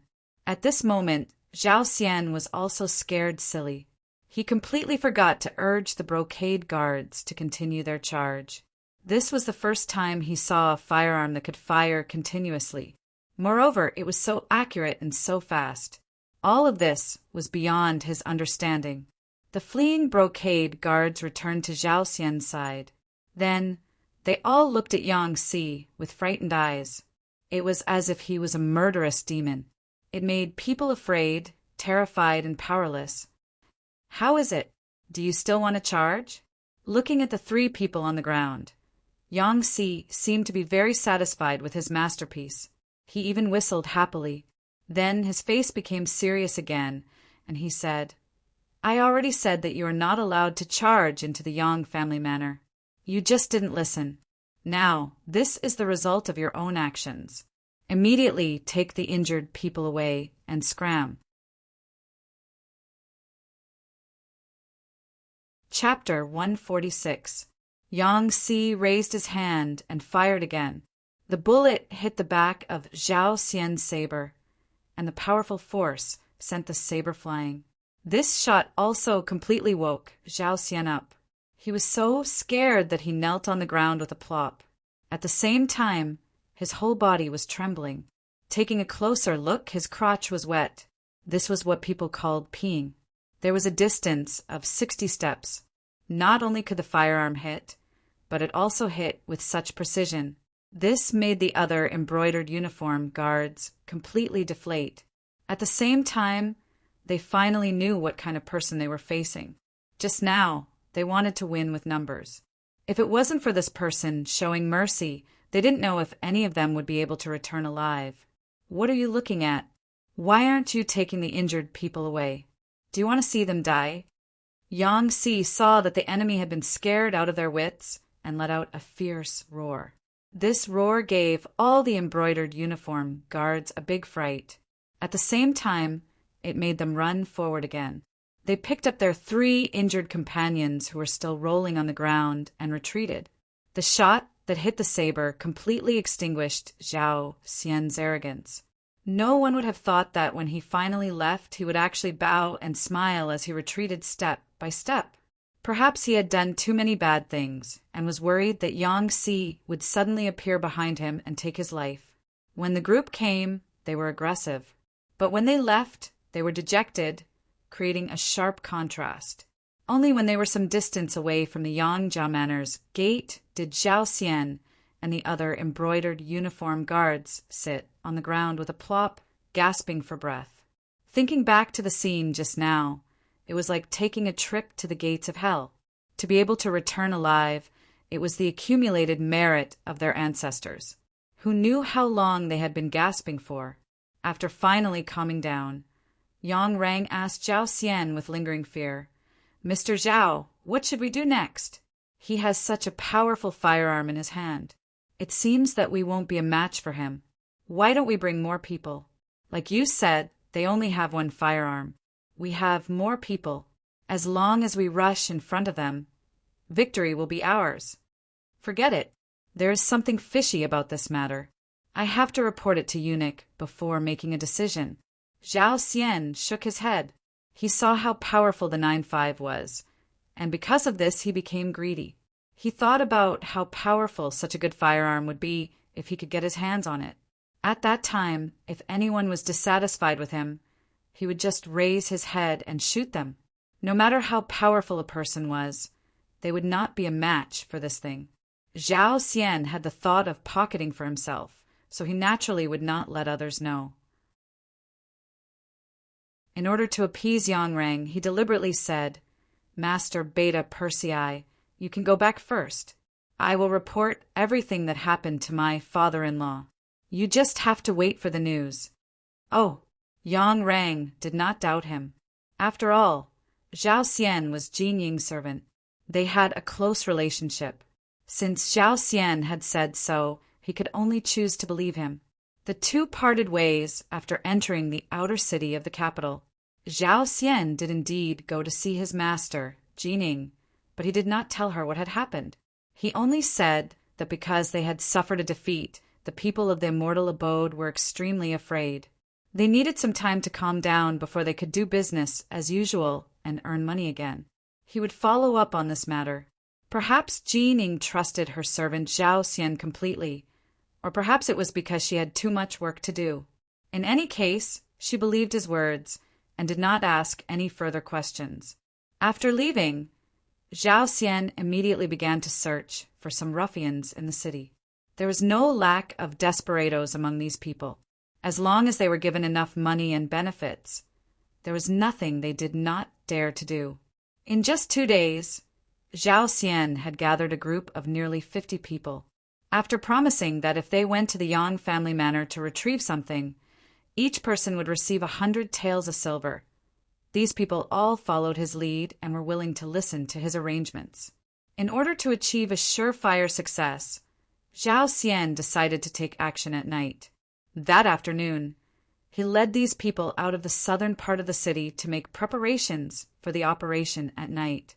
Just when he thought that no one knew what he was doing, and was even thinking of offering the weapon to his master, Jin Ying, the benefits he would receive would not be small. The people of the Security Bureau had been watching his every move for the past few days. As soon as they left the city gates, the news was reported to the deputy director, Yang San. As the deputy director, he was actually the leader of the Security Bureau. After training, Yang San had become much more mature, both mentally and mentally. As soon as he received the news, he quickly analyzed that this was a sign that Zhao Xian was about to make a move. After injuring the 3 embroidered uniform guards, the Yang clan manor had entered a state of emergency. They had even prepared for a large group of embroidered uniform guards to attack the manor. Under Yang San, Yang Si, and Yang Lu's joint plan, they even prepared a rocket launcher, a highly destructive weapon, just in case. Unexpectedly, for the past 2 days, it had been very peaceful outside the manor. After investigation, they found out that Zhao Xian had other plans. He probably did not report the situation truthfully to his master, Jin Ying.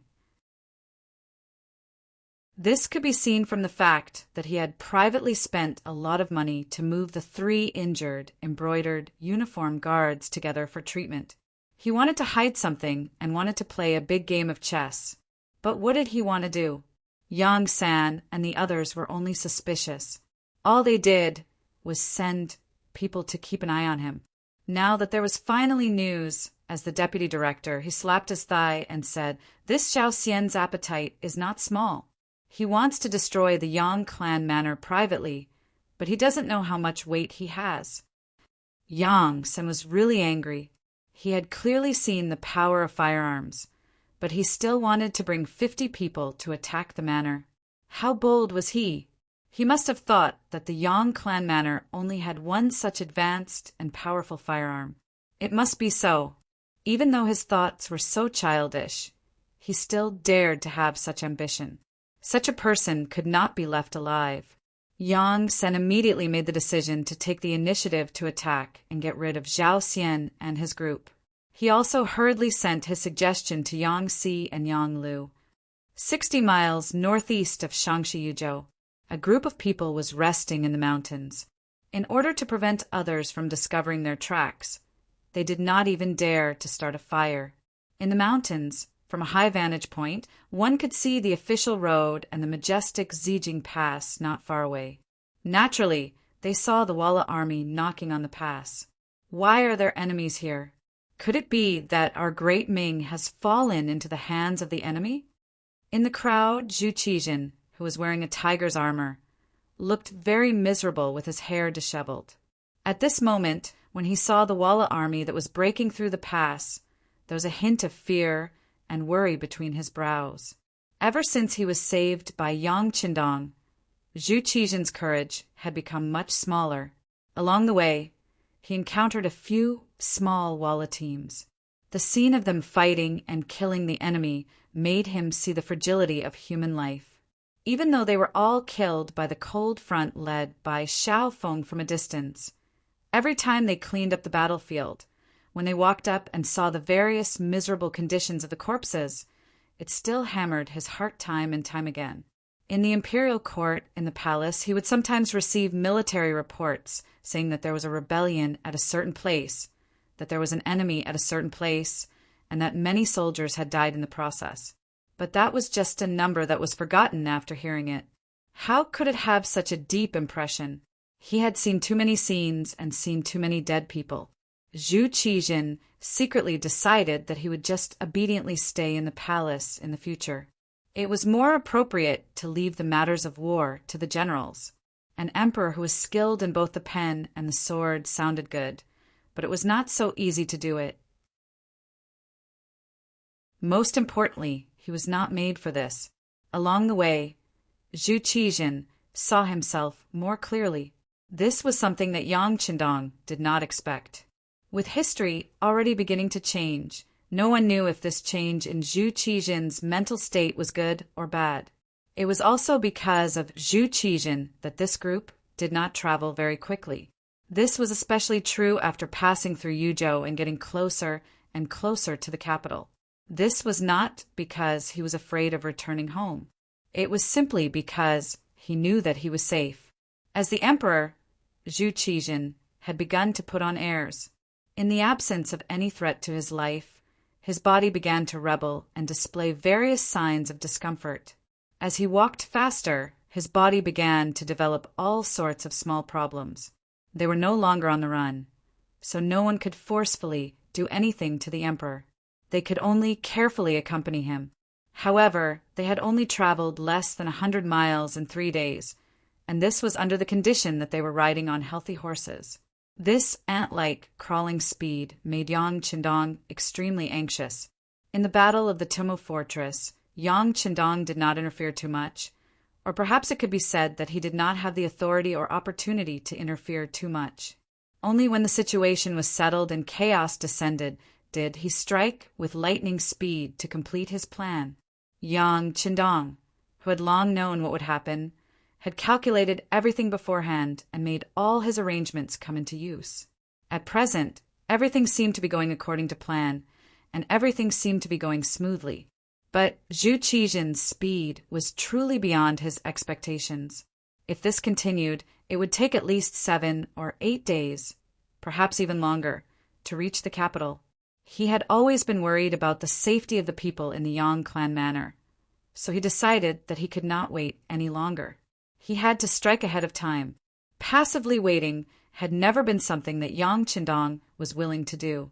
Even though the Yang clan manor had Yang Si, Yang Lu, Dao Xiao, and the others, as well as the phantom sniper squad in the shadows, they were still a force to be reckoned with. With these people, unless an army invaded, ordinary attacks would not be able to harm them. But there was always an exception. History had long ago proven that unexpected things would happen from time to time. In order to avoid the possibility of an accident, he needed to return to the capital as quickly as possible.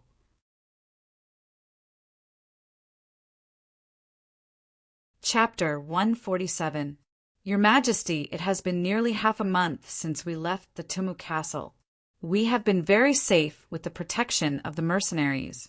But after all, outsiders don't know our situation, and in order to avoid being hunted down by the Walla, we deliberately did not get in touch with the outside world.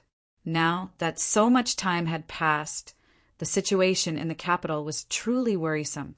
I will be the vanguard and return to the capital first to tell the officials that Your Majesty is fine, so they can be at ease and stabilize the court.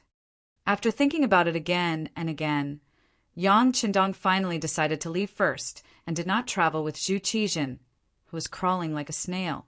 Yes, we need someone to report back in advance. Although Zhu Qijin's body was not in good condition, and he did not have enough exercise, his head was not injured, and he was still very clear-headed at this time. He naturally knew that the news of him being fine had to be reported back first.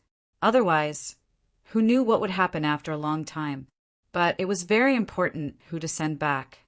After all, these powerful mercenaries were invited by Yang Qindong. If he was not there, who could take care of the situation if there was a problem? It was not easy to escape the claws of the Walla, but if they became a pawn in the hands of these mercenaries, they would not be able to find a place to cry. Zhu Qijin agreed to send someone back to inform, but it seemed that he did not agree with Yang Qindong's return. The Minister of War, Kuang Yi, and the Minister of Revenue, Wang Zhuo, looked at each other and immediately understood. This time it was because of Yang Qindong that their lives were saved. It could be called a great kindness, and now it was time to repay the kindness. Immediately, the two of them knelt on the ground at the same time and said to Zhu Qijin, Your Majesty, we agree with Yang Qindong's request. But for the sake of justice, we ask the benefactor to reward Yang Qindong for his great merit in this matter, and ask Your Majesty to reward him. Your Majesty, please reward him. The other 7 officials who reacted were also awakened by this kneeling and immediately knelt on the ground to beg. This kneeling was to thank Yang Qindong for saving their lives, but at the same time it was also for themselves. Thinking about it, if Yang Qindong could be conferred a title, then the 9 of them would at least be rewarded for their hard work. At the very least, he would be given the title of a loyal subject, which could be used as a condition for promotion in the future. Of course, there was a precondition to all of this, and that was that Yang Qindong, who had made the greatest contribution, had obtained the benefits first. Otherwise, how could they ask for credit? As soon as the 9 ministers knelt, Zhu Qijin immediately felt like he was the emperor. Feeling smug, he nodded his head and said, That's right. Everyone is right. This time, Yang Shima has indeed performed meritorious service in protecting His Majesty and deserves to be heavily rewarded. In that case, I will confer Yang Qindong the title of Loyal and Courageous Count, with a salary of 1,100 stones. He will be able to command the troops in brocade clothes, and will be given a certificate. The Ming dynasty had always had a rule that those who did not contribute to the country and the military were not allowed to be bestowed with titles. This time, Yang Qindong had saved the emperor and 9 important ministers. This was definitely a military merit, and he deserved this title. Thank you, Your Majesty. After receiving the reward, Yang Qindong immediately knelt down to thank the emperor. "Your Majesty is wise." Kuang Yi, Wang Zhuo, and the other important ministers also knelt down one by one, thanking the emperor for his wisdom. Yang Qindong was conferred the title of Count, which was equivalent to receiving a very heavy reward. Then, would their rewards be far away? "Everyone, please rise." Zhu Qijin's face was filled with satisfaction. He liked the feeling of being bowed to 3 times and kowtowed to 9 times. This made him feel the prestige of being an emperor. However, after a smile, he also expressed his intention to send Yang Qindong back to the capital. Otherwise, why would he let him be the commander of the Brocade Guards? This was an official position in the upper echelons of the Brocade Guards. With this status, it would be much more convenient for him to move about the capital. With the title of Count, Yang Qindong was no longer the crown prince's steed, but the Count of Loyalty and Courage. At this moment, he stood up and once more requested that he return to the capital first to make arrangements. "Okay, we approve. Count of Loyalty and Courage. Which minister do you need to go with you?" After making his decision, Zhu Qijin began to consider who to send into the capital. In his view, Yang Qindong was still a little too light. This person had only been a 5th-rank official in the past, and he had only recently been conferred the title of Count of Loyalty and Courage. No one knew that sending him back would be very inconvenient. Zhu Qijin had his own thoughts, and after saying this, he turned his gaze to the other 9 ministers. These 9 were all civil officials, and only Kuang Yi was the Minister of War. However, he was already very old, and it would be inappropriate for him to be in a hurry. Thus, none of them dared to meet the emperor's gaze. However, Yang Qindong had seen the reactions of his ministers, and he had never planned on bringing anyone back. After all, after returning to the capital, there were many things that he might not do according to the rules. Thus he clasped his hands and said, "Your Majesty, in this subject's view, we shouldn't have the other ministers accompany us. They are all exhausted from the journey. I want to bring the least amount of people back to the capital as quickly as possible. I'm afraid that the ministers' bodies won't be able to take it. If something happens along the way, it will be difficult to deal with it. Why don't this subject go alone? Your Majesty only needs to write an edict for this subject. This way it will be easier to gain the trust of others, and it will also let everyone know that Your Majesty is well." Seeing that none of the 9 ministers took the initiative to step forward, and that Yang Qindong's words made sense, Zhu Qijin pondered for a moment before saying, "All right, since that's the case, do you have pen and paper? We will write an edict to reward the Count of Loyalty and Courage and ask him to write a letter for the Count of Loyalty and Courage to bring it to Empress Dowager Sun and Empress Qian. Come, bring me pen and ink." Yang Qindong signaled to Beta Persei with his eyes. Beta Persei immediately responded, and then took out the pen, ink, paper, and inkstone that he had prepared in advance from the bag behind him. In such an environment, Yang Qindong was still able to bring these seemingly useless things. It had to be said that he was really considerate. Everything was prepared, and the Minister of Revenue, Wang Zhuo, personally ground the ink. Soon, Zhu Qijin personally finished writing an edict and a letter to the harem. Yang Qindong held the letter with the ink still wet and named more than 30 people. Among them were the first guard, Qiu Vi, Tiger's Mane, Beta Persei, and others who had been hiding in the cold front. Only Xiaofeng and 70 people were left behind, and Yang Wu was left behind to protect the emperor. Before leaving, Yang Qindong deliberately gave Xiaofeng a look that no one else knew. Even if Xiaofeng was a mercenary and came for money, that was, anyone who had money could use it. With Yang Qindong's understanding of Zhu Qijin, he would definitely contact Xiaofeng if he had such an opportunity. He didn't do so before because of his face. Now that he had left, some words could naturally be said. This was probably the main reason why Zhu Qijin agreed to let Yang Qindong go first. The night was dark and windy. It was the perfect time to kill. The night was not bad. There was wind, but it wasn't strong. It was so dark that one couldn't even see one's fingers. This kind of night was the best time to do some evil deeds. Zhao Xian slowly moved towards the Yang village with the 50 men who were willing to die that he had recruited with a large sum of money. Although Zhao Xian was Jin Ying's servant, he was an ambitious person. He wanted to act alone and obtain great merit. Once he obtained the firearm that could fire continuously and accurately, he would be able to present it to his master, Jin Ying. It would only be a matter of time before he would be blessed with great fortune.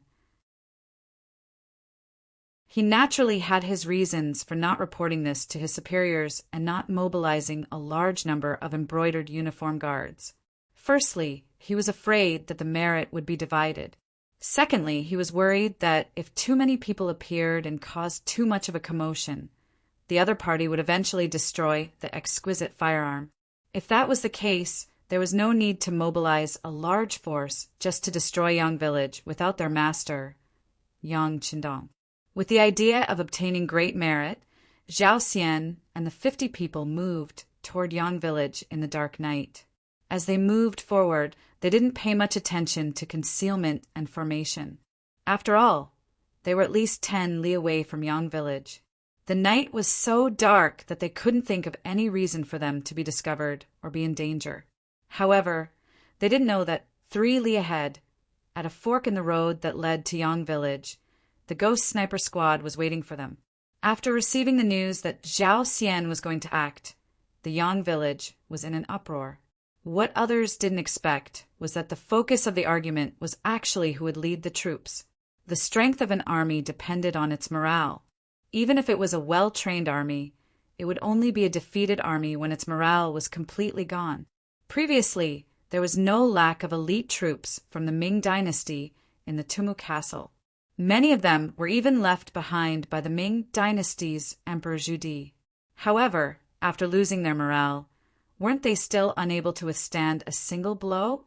Not to mention how hard the Yangtze's new army trained and the price they had to pay to become a qualified cold vanguard. In terms of morale, no one could compare. Among them, the fiercest were the Second Guards, Captain Dao Shao, and the Ghost Sniper Squad's Captain Baizuo. The two of them led a team of 10 and 20 people, respectively. In Yang Qindong's eyes, they were the elites of the elites. They were two sharp fists. Now that there was a mission, these two fists wanted to attack. They wanted to obtain merit and perform better. However, in the end, the one who won was Captain Baizuo. It was not for anything else, but because before Yang Qindong left, he had said that he had some secret things to do. The first was the Ghost Sniper Squad. This was because this was a hidden army that could attack the enemy from a long distance and not be discovered. The so-called hidden army referred to the fact that they could achieve the goal of being invisible to a certain extent. Before others could discover them, they would be eliminated.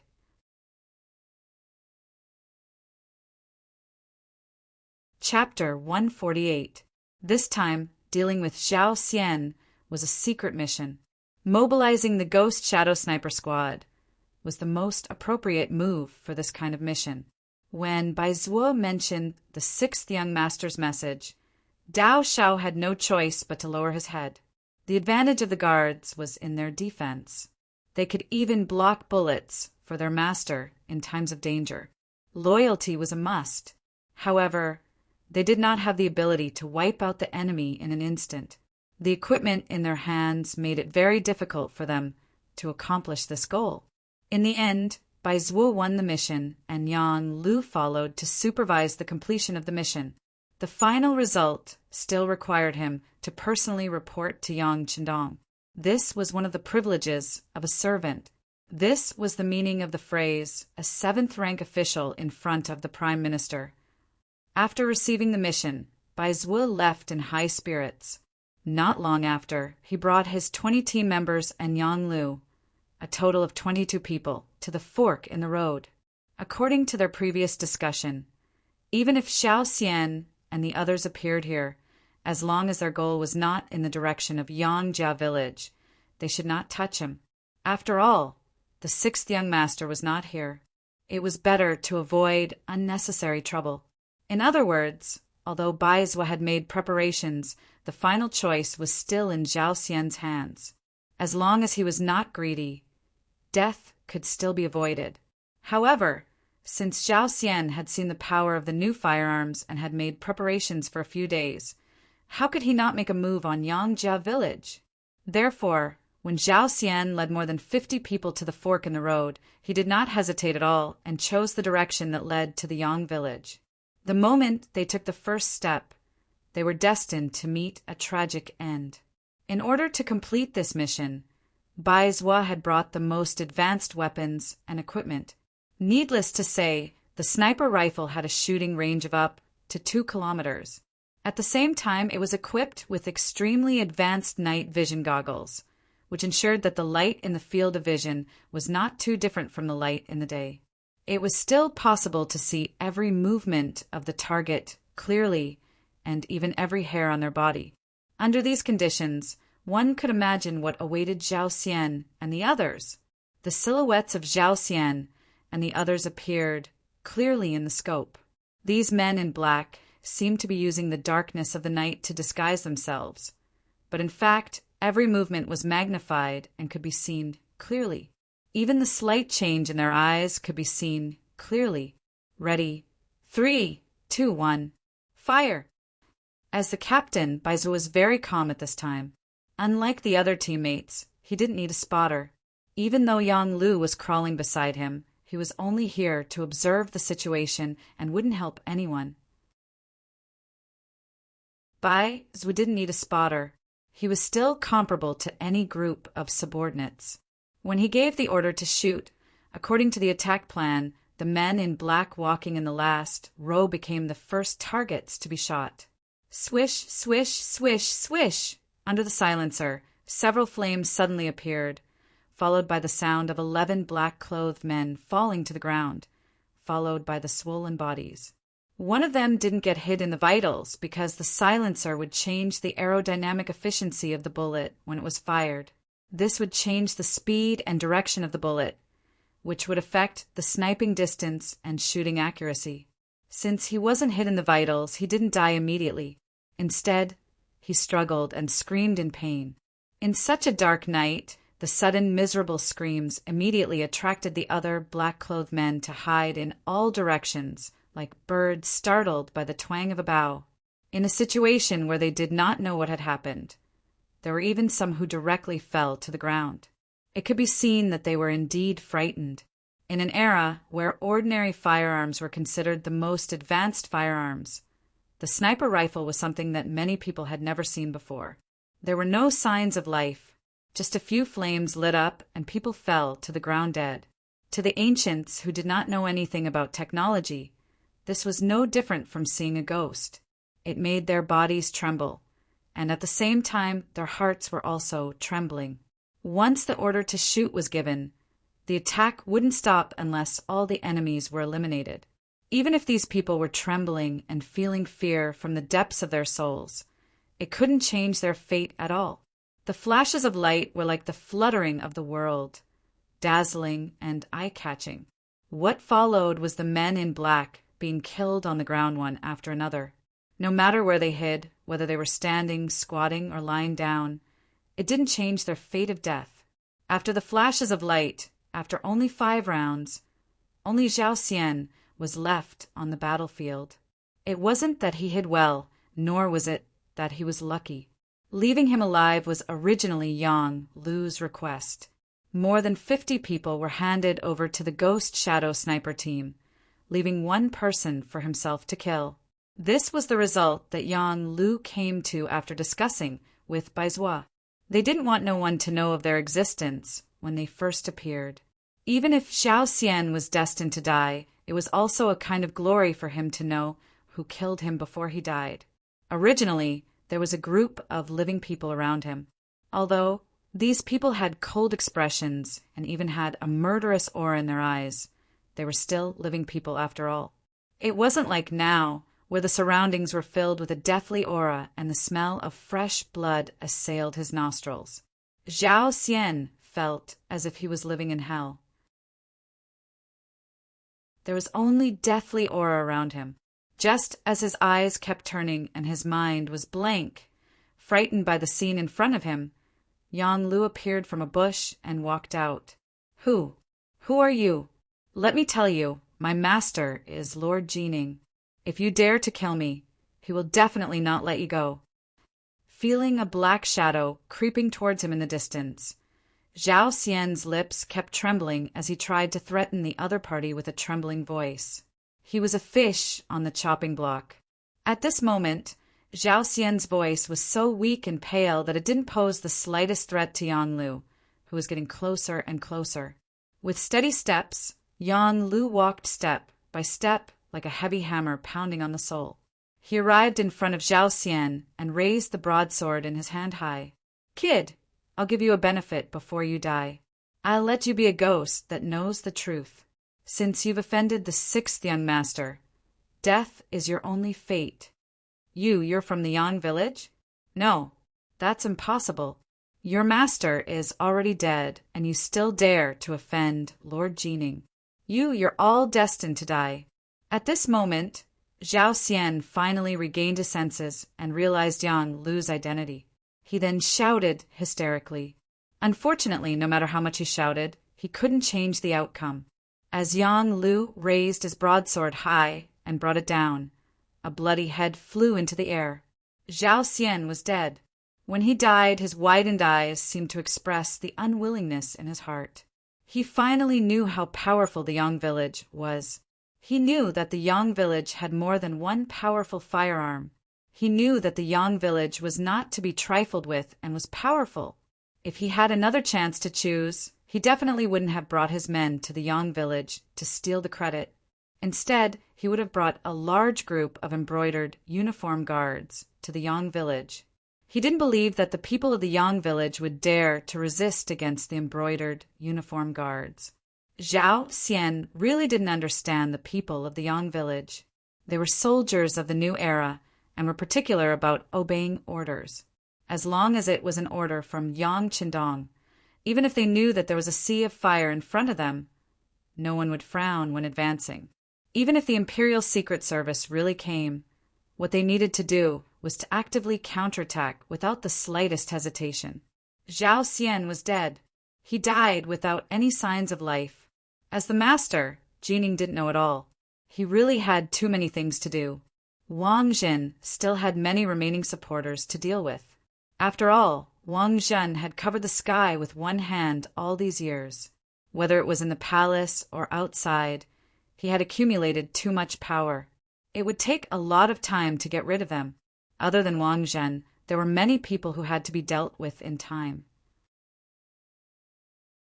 Before Zhu Qijin left the capital, he had ordered Zhu Qiyu to stay in the capital. The court affairs would be handled by Jining. Another eunuch, Xing, and the Minister of Personnel, Wang Ji, and the prince consort, Jiao Jing. Wang Ji and Jiao Jing were easy to deal with. When faced with an extreme situation, the first thing a scholar would think of was self-preservation. As long as he didn't threaten the lives and interests of these people, they would stay put and watch everything with the attitude of watching a tiger fight from the top of a mountain. Xing, and on the other hand, had first served Empress Dowager Sun, then Empress Qian. With the Empress's support, he wasn't easy to deal with. Moreover, they were all eunuchs, so it was easy for them to guess each other's thoughts. As for the Xing and eunuch, Jining wanted to negotiate first. Although Zhu Qiyu had already ascended the throne and become the substitute emperor, it was clear that he still respected his sister-in-law. If he made a move against Empress Qian's people, he had no idea what would happen if he was sued. It was precisely because of Wang Zhenyu's faction and Xing An's presence that Jining completely forgot about her servant Zhao Xian. For days later, everyone in Wang Zhenyu's faction had been captured and killed. Aside from those who had escaped, most of them had been eliminated. Moreover, the negotiations with Xing and had gone smoothly. Everyone had reached an agreement to mind their own business. Only then did he remember the matter of the immortal abode and sky beyond heaven. He immediately ordered someone to find Zhao Xian. After learning that Zhao Xian hadn't appeared for several days, he summoned the second master of the Yang clan, Yang Rang. He wanted to ask when these properties would become his. The palace eunuchs came to Yang Rang's residence and led him into the palace. Yang Rang's face lit up with joy.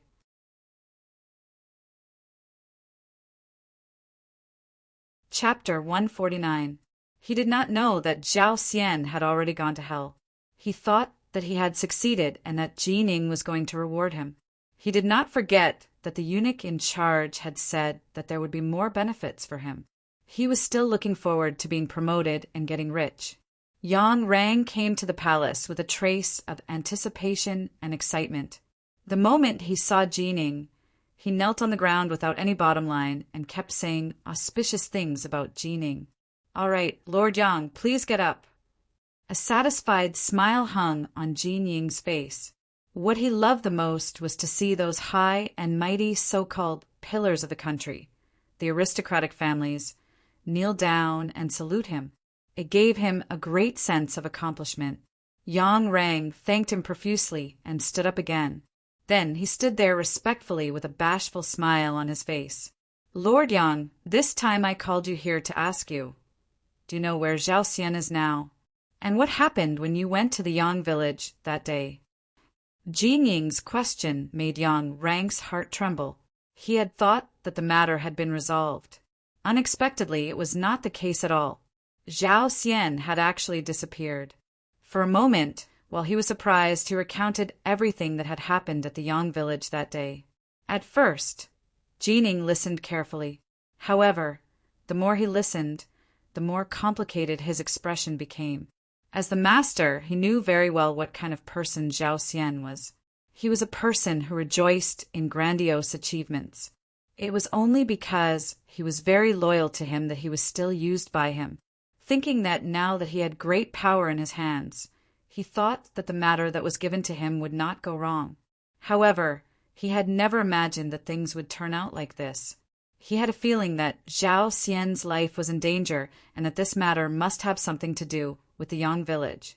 "Lord Yang, you said that when you went that day, the servants of the Yang village had an unknown firearm and that it was very powerful. Is that so?" Jining thought of the crux of the matter. This was probably the result of Zhao Xian's selfishness. "That's right, Eunuch Jin. Those firearms are very powerful. Not only do they have great lethality, but they are also very accurate. Most importantly, those firearms can fire continuously. It's not something that our great firearms camp can compare with. When I saw it, I was also very curious." All right. Jinying's expression darkened as she interrupted Yang Rang's boastful speech. "I know what happened. You can go back first." Jining waved her hand. She didn't have time to waste on Yang Rang. Her mind was filled with questions about where these advanced firearms had come from and who had given the Yang family servants the courage to confront the brocade guards. Yes, Yang Rang saw that Jining was a little unhappy and prepared to leave. But when he retreated, he thought of something and said aloud, "By the way, that servant is Yang Si who beat up the Walla messenger not long ago. Qian Xingbao even went to find trouble with him." I know. Jining nodded. After Yang Si withdrew, he immediately ordered people to call for the brocade guards who had followed Zhao Xian to the Yang village that day. At the same time, he also called for Qian Xingbao to ask about Yang Si. Soon, 3 injured brocade guards were brought over and confirmed that Yang Rang's words were true. Not long after, Qian Xingbao also rushed over. Qian Xingbao didn't dare to refuse Jinying's summons. Now, anyone could see that this person had great power and influence. His superior, the head eunuch of the Imperial Horse Directorate, Qinguan, had been imprisoned even though he tried to curry favor with Wang Zhenyu's faction. If he performed well and was promoted, it wouldn't be a problem for him to become the head eunuch of the Imperial Horse Directorate. All of this depended on Jinying's attitude. "Greetings, Eunuch Jin." When Qian Xingbao appeared, he was very respectful to Jining. His eyes were full of flattery. When a person can decide your future and fate, it is very difficult for you to appear as an equal in front of him. Eunuch Qian Let me ask you, what is the matter with Yangtze? Jin Ying didn't have any intention of exchanging pleasantries. They had all been in the palace for many years, so he understood Wang Zhenyu's personality better than anyone else. When Wang Zhenyu had been in power, Wang Zhenyu hadn't even looked at him. Now that he had power, Wang Zhenyu wanted to curry favor with him. This was the nature of people. Yangtze? Qian Sengbao was rather confused by this question. He did his best to search for this name, but he didn't come up with anything. Yangtze of the Yang clan, a servant of my Yang. Jining reminded him, impatience on his face. Oh, I remember now. That Yangtze once beat up the guard captain of the wallet emissary, Tuj at the gate of the immortal abode. Because this matter involved diplomatic matters, the higher-ups gave me the task, and I had Tang Tong of the Brocade Guard go to the Yang clan to demand for him. It was said that he had already left the capital and gone to the Yang clan's Jianing residence.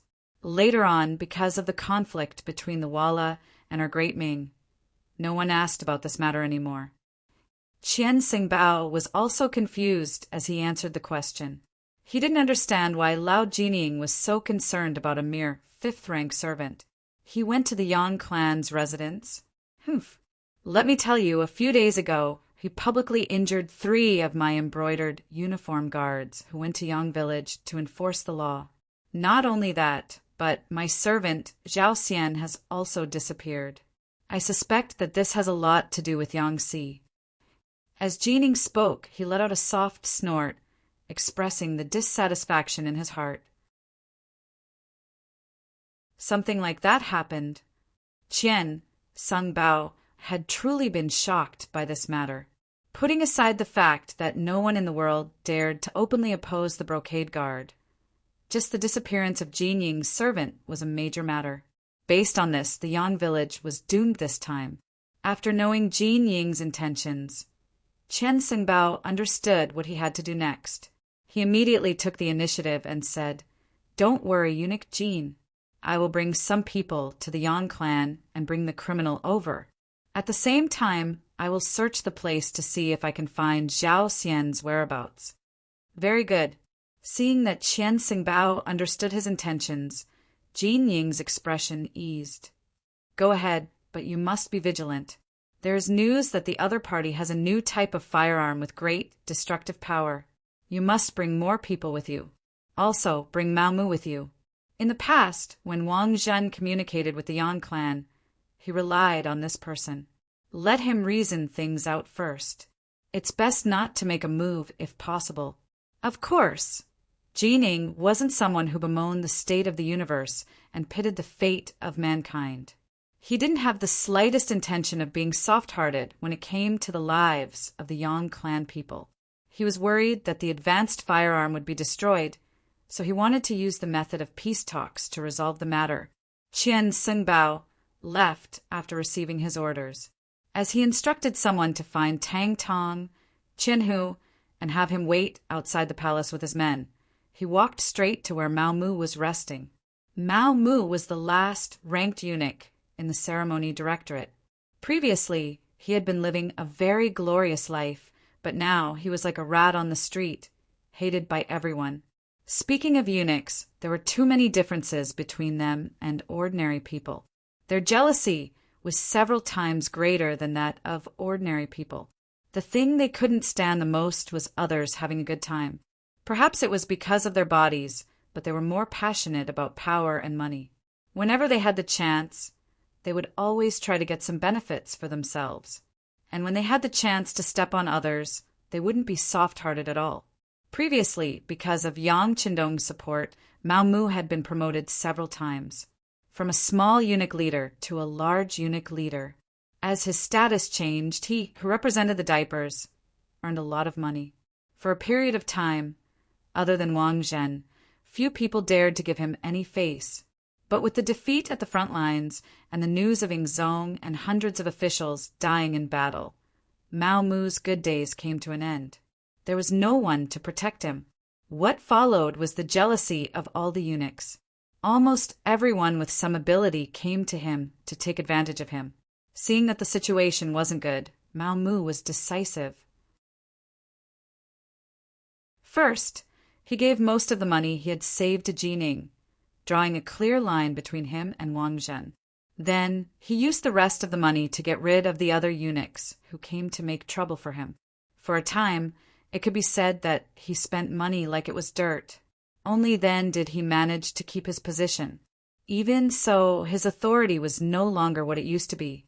In addition, something had happened to Yang Qindong.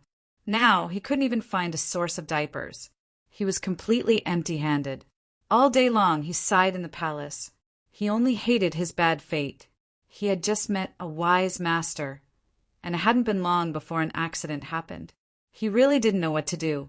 Just as he was shaking his head and sighing in his room, the door was pushed open. The supervising eunuch of the Imperial Horse Directorate, Qian Xingbao, walked in. When he saw Qian Xingbao, Mao Mu immediately climbed down from his bed. I didn't know that eunuch Qian was coming. Please forgive me for not coming out to meet you. Looking at the awe-inspiring Mao Mu 10 days ago, seeing him being so respectful now, Qian Xingbao was very pleased. Eunuch Mao, Eunuch Jin has an errand for us to do. Pack up and come with me. Okay. As Mao Mu spoke, he turned and opened a cabinet at the head of his bed. He took out 200 taels of silver and handed it to Qian Xingbao. Eunuch Qian, this is the last of my wealth. Although it isn't much, it is a token of my sincerity. Please accept it. 200 taels of silver really wasn't much. At least, it wasn't enough to get rid of the second-in-command of the Imperial Horse Directorate. However, Mao Mu really didn't have any more money.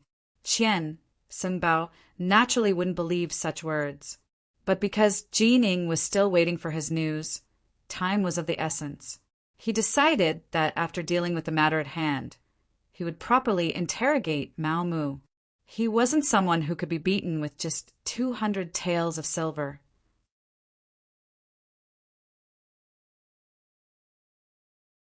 Chapter 150. Mao Mu followed Qian Xingbao out of the palace and saw Qian Tong, who had already gathered 200 embroidered uniform guards.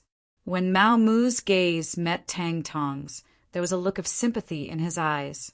They were all Wang Zhen's subordinates, and even Mao Mu had always been seen as one of Wang Zhen's trusted aides. His interaction with Yang Qindong was also because of Wang Zhen's instructions. Other than Wang Zhen, no one else knew Mao Mu's true identity. Let's go. He did not care about the change in Mao Mu and Tang Tong's attitudes. Perhaps in Qian Xingbao's eyes, becoming the head eunuch of the Imperial Horse Directorate was what he needed to care about. Under Qian Xingbao's lead, the group of people left the capital and headed toward the Yang Manor 15 li south of the city. In the Yang Manor, there were already spies from the Bureau of Security who had brought back the news. When they found out that a large group of embroidered uniform guards was coming out of the city, the atmosphere in the manor immediately became tense. This result was within the expectations of Yang Si, Yang Lu, and the others. After killing Zhao Xian, they had been waiting, but they did not expect it to take so long. Since they had been waiting for a long time, there was not the slightest bit of panic. Dao Xiao led the second guard to hide outside the manor. Bai Zwu led the Ghost Shadow sniper squad to find a suitable place to hide. Yang Lu took Yang Si's place and opened the door to face the enemy. Yang Si was still dissatisfied with this. However, last time, he had single-handedly defeated the embroidered uniform guards with a single shot. This time, it was not good for him to snatch the credit. An hour later, a group of embroidered uniform guards wearing flying fish robes arrived at the entrance of the Yang Manor. When the group led by Qian Xingbao arrived, they saw Yang Lu standing 100 steps away from them. He held a pitch-black firearm that they had never seen before and looked at them leisurely. In his eyes, there was a hint of disdain mixed within. This scene caused Qian Xingbao to be unable to vent his anger. It must be said that the embroidered uniform guards carried out many missions, but no matter where they went, and no matter what kind of status the other party had, who wouldn't tremble in fear and tremble when they saw them. This was the first time the Yang Manor had ignored them like this since the Great Ming was established. Based on this feeling of disregard, the people of the Yang Manor deserved to die. Qian Sengbao's eyes were filled with anger. He wanted to raise his hand and order the army to suppress them. However, when he thought about the mission Ji Ning had given him, which was to obtain the advanced firearms in one piece, he could only suppress his impulse. He looked at Tang Tong and said, "You go. Go." Qian Sengbao's eyes' face. "You. We're. Oh. You we. You. Is. Us here. We. And Sun Bao. And. Mu was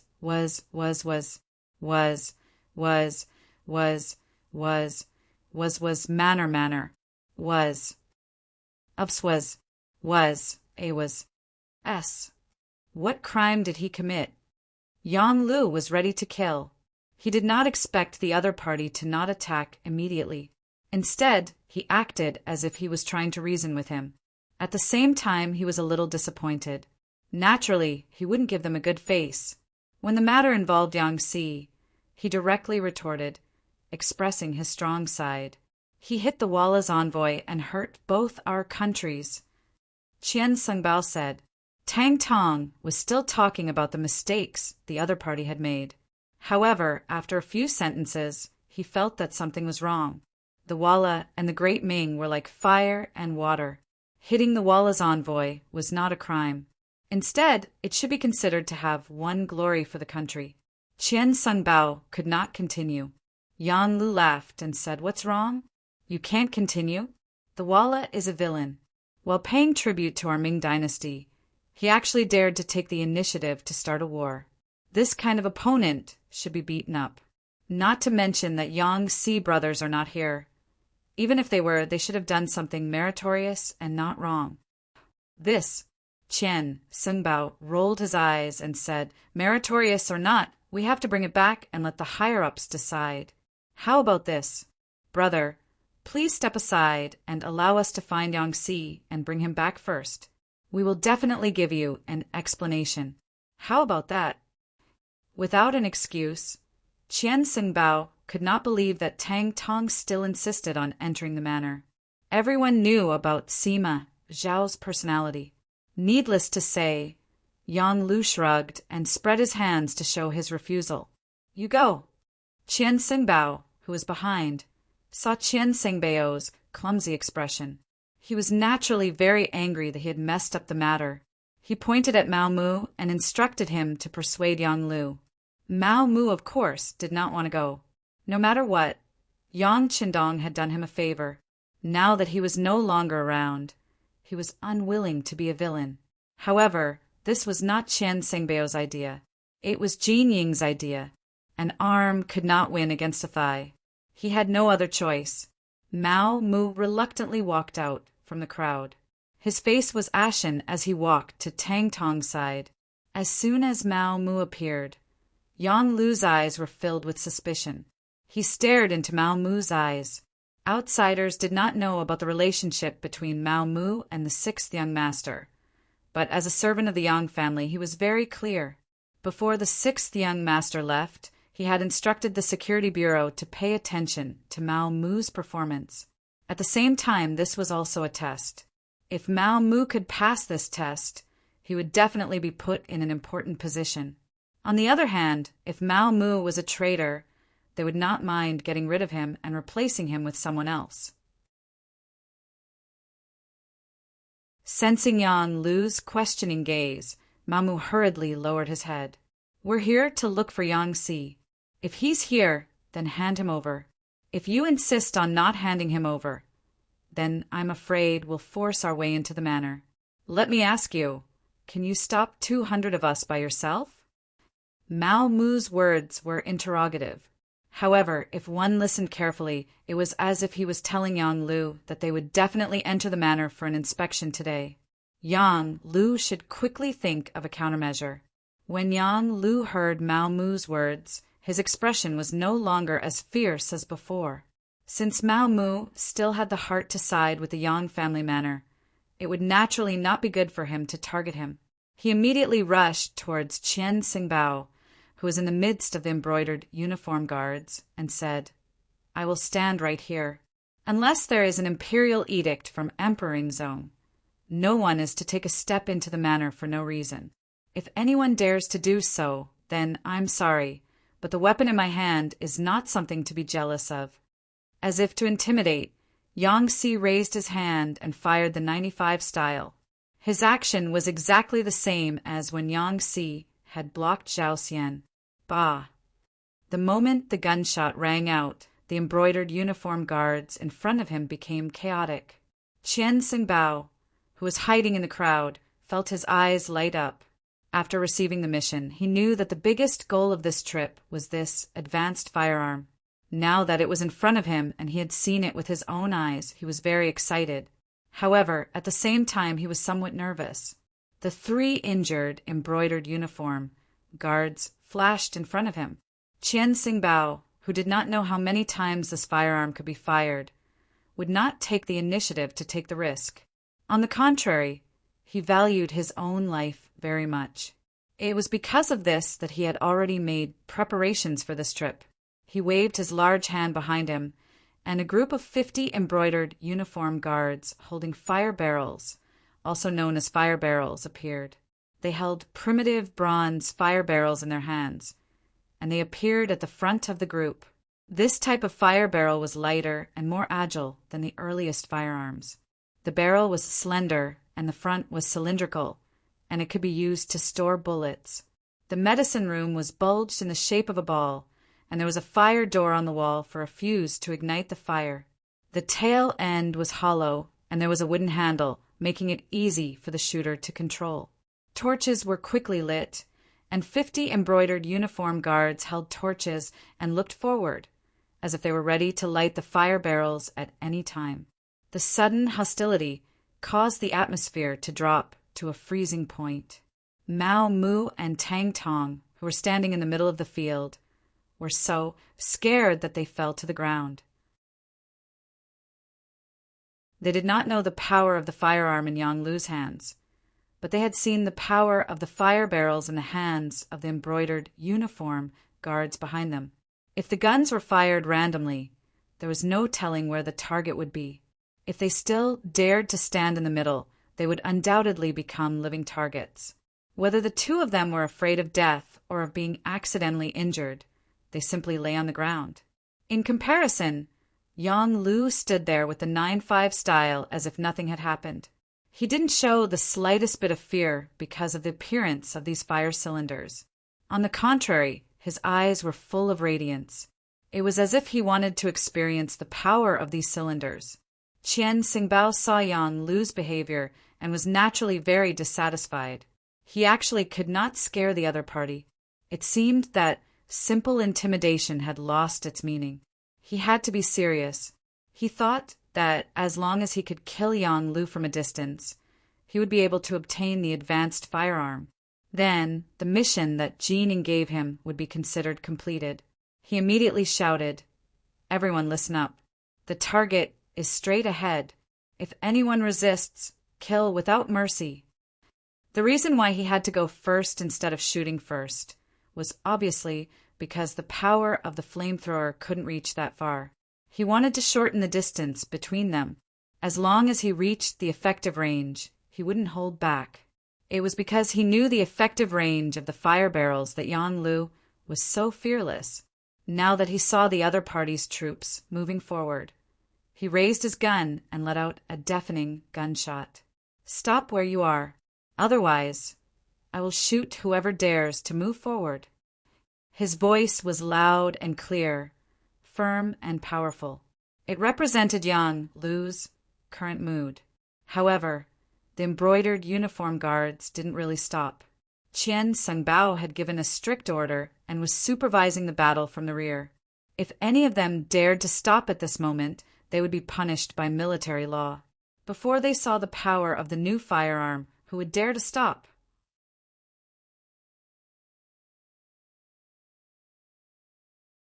Chapter 151. The embroidered uniform guards did not stop because of Yang Lu's words. They continued to walk forward in a straight line. From their point of view, there was no reason for them to lose when 200 people fought one person. However, they did not know that this scene was exactly what Yang Lu wanted. He was really worried that if he shouted a few words, he would scare them. If that happened, he would not be able to use his skills. Now that these people were not afraid of death, it was exactly what he wanted. He also had a chance to show off. His shout spread out. Seeing that the embroidered uniform guards did not move, Yang Lu smiled. He raised the 95 style in his hand and aimed it at the embroidered uniform guards at the front. He then adjusted his breathing, and his right index finger gently pulled the trigger. He began to fire one by one. In Yang Lu's eyes, the embroidered uniform guards who were lined up with fire barrels were like fixed targets. As long as he wanted to, he could easily take the life of any one of them. However, these people were not enemies, nor were they like the fugitives that Zhao Xian had brought. They were only soldiers who had received orders. They were not enemies who would not rest until one of them was dead. He did not need to kill them. He only needed to injure them and make them suffer heavy injuries to break their fighting spirit. Yang Lu moved the muzzle of the gun slightly from the original position of the forehead to the legs. His index finger moved slightly and he fired the first shot. Bang!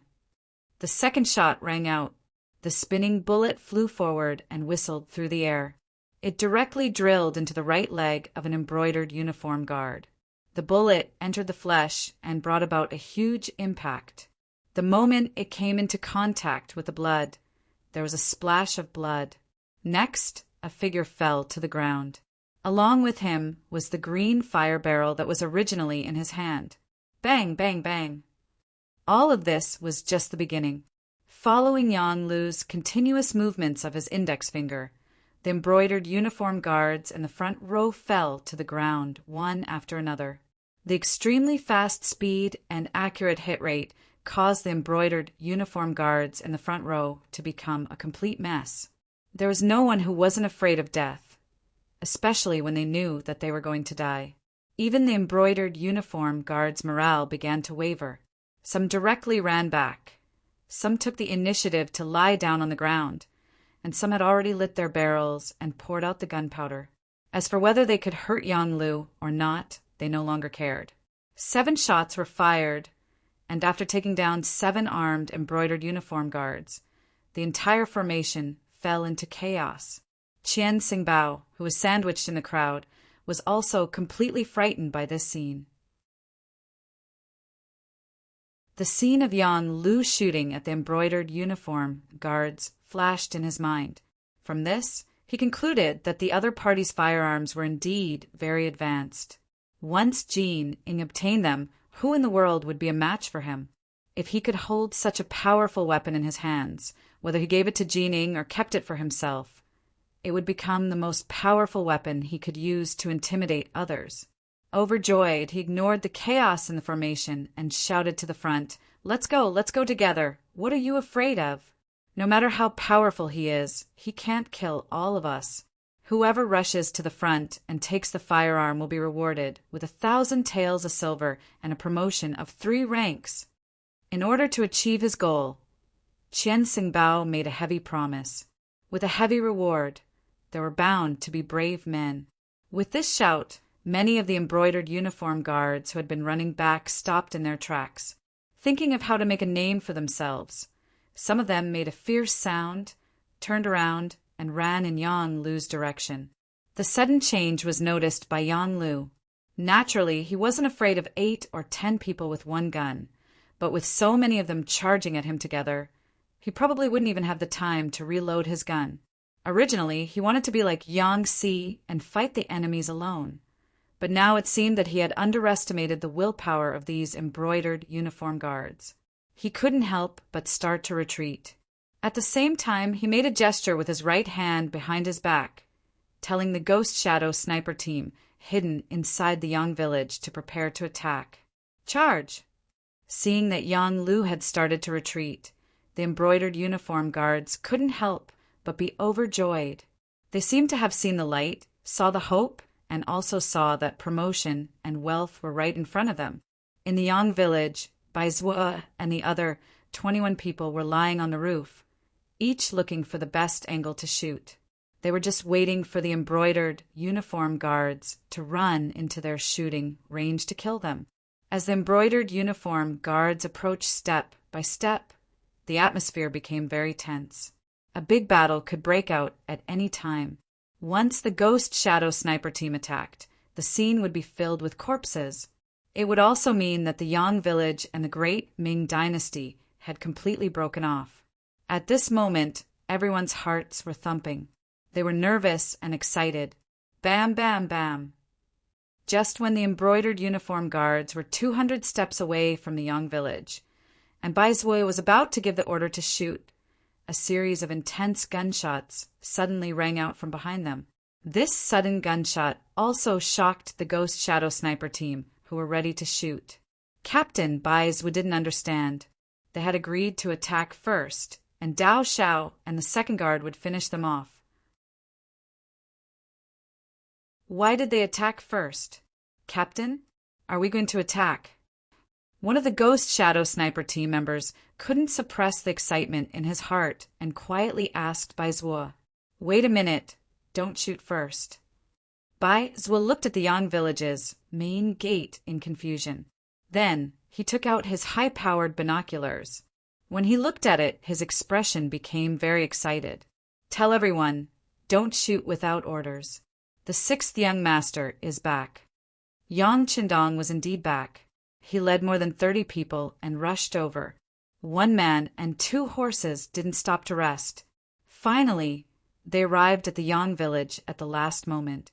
When he saw a large group of embroidered uniform guards rushing into the village, he didn't say anything and gave the order to shoot. Yang Qindong viewed the Yang village as very important.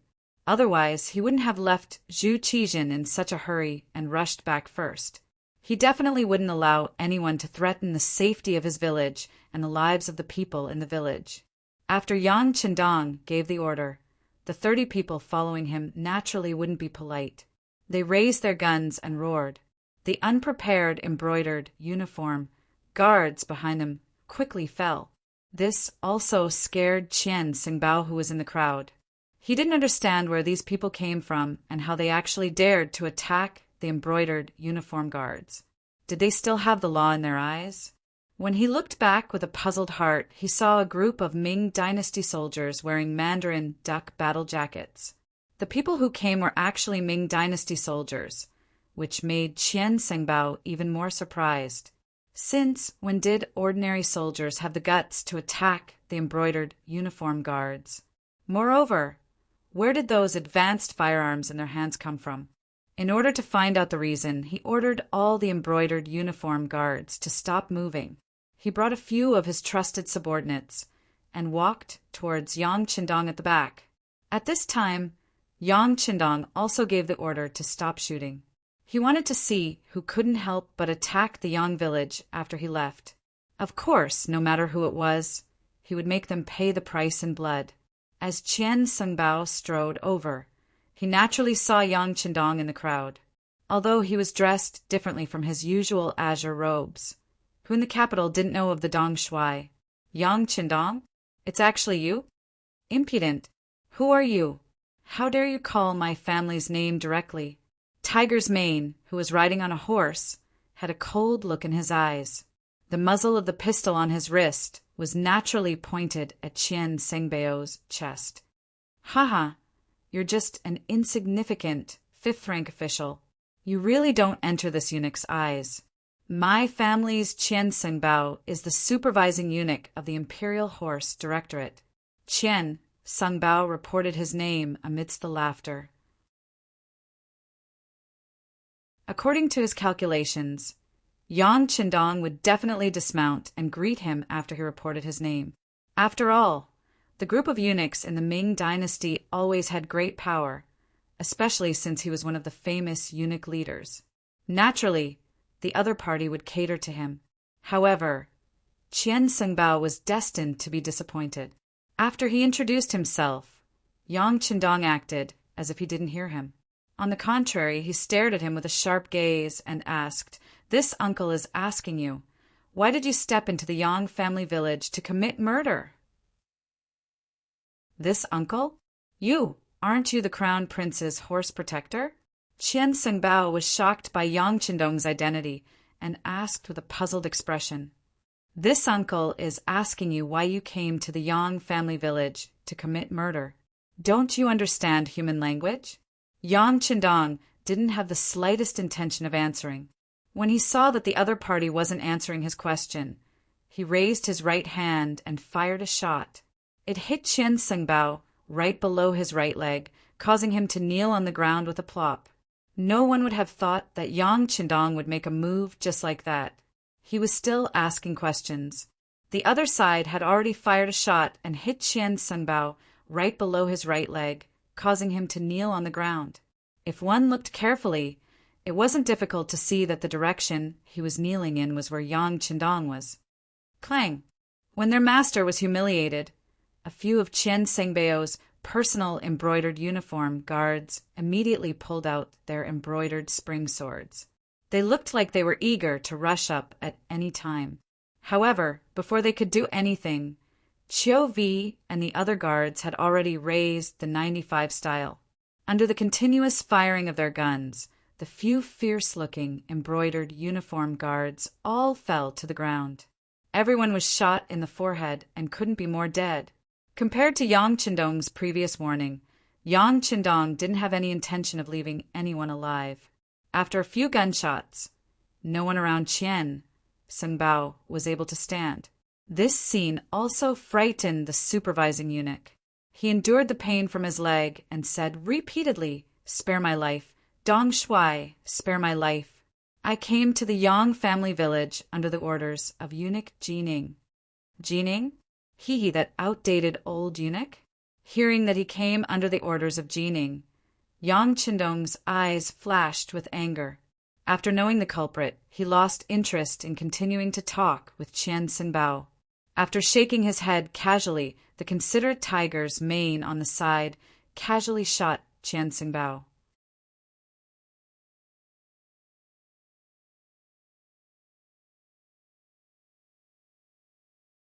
Perhaps from Yang Qindong's performance, just now, the two of them had already crowned this Dong Shuai with the title of daring to the extreme. If it was possible, they could even say that he was rebelling. In the side hall, Yang Qindong sat down. Tiger's mane stood on his left, and Beta Persei stood on his right to ensure his absolute safety. Xiao Yin still played the role of a personal maid. After taking the initiative to serve tea, she left. Needless to say, Yang Qindong was indeed a little thirsty after rushing all the way here. He didn't care about his image and drank the tea in one gulp. Then his gaze fell on Tang Tong and asked, "Tell me what's going on?" "Dong Shuai, I'm innocent. I'm just following orders. I don't have the slightest intention of becoming enemies with the Yang clan." Tang Tong, who was called out, knelt on the ground with a plop. It could be seen that he was extremely afraid now. His original backer, Wang Zhan, had fallen. Now he had become a fish on the chopping board. Since Yang Qindong killed Qian Sengbao without batting an eye, what was he to him? There was probably no difference between killing him and killing a chicken. He knew that Tang Tong, a Qianhu official, didn't have much ability and didn't dare to have any ideas about the Yang clan. Thus, he ignored him and looked at Mao Mu. "Tell me, how has the current situation changed?" After seeing Yang Qindong kill Qian Sengbao with his own eyes, it would be a lie to say that Mao Mu wasn't afraid. In the past, he chose to rely on Yang Qindong because he liked his ability to make money and wanted to hitch a ride. Facts prove that his choice was right. He was promoted several times and became one of the eunuchs in charge of the ceremony directorate. Although he was ranked last and didn't have any real power, he was still one of the chief eunuchs. When he first heard the news that the emperor and all the officials had died on the battlefield, Mao Mu sighed that his life was not good. It wasn't easy to find a wise emperor, but he died in a few days. He became a person without anyone to rely on. This time, when he saw Yang Qindong come back, it would be a lie to say that he wasn't excited. But this excitement was completely frightened after seeing Qian, Sung Bao, killed with his own eyes. In his eyes, Yang Qindong's actions were no different from a rebellion. If he got close to him, wouldn't he also indirectly walk on a road of no return? He was truly afraid and had many thoughts. Facing Yang Qindong's question, he didn't know how to answer. He just copied Tang Tong and knelt on the ground, trembling all over. He couldn't even let out a fart for a long time. Gently shaking his head, Yang Qindong saw Mao Mu's expression. He could guess what the other party was thinking. He took out a secret letter and handed it to Mao Mu. Take a look. What is this? With your status, you should be able to recognize whose handwriting this is. A letter was handed to him. Mao Mu curiously reached out to take it. When he slowly opened it and saw the handwriting and content, his original nervousness turned into excitement and then joy.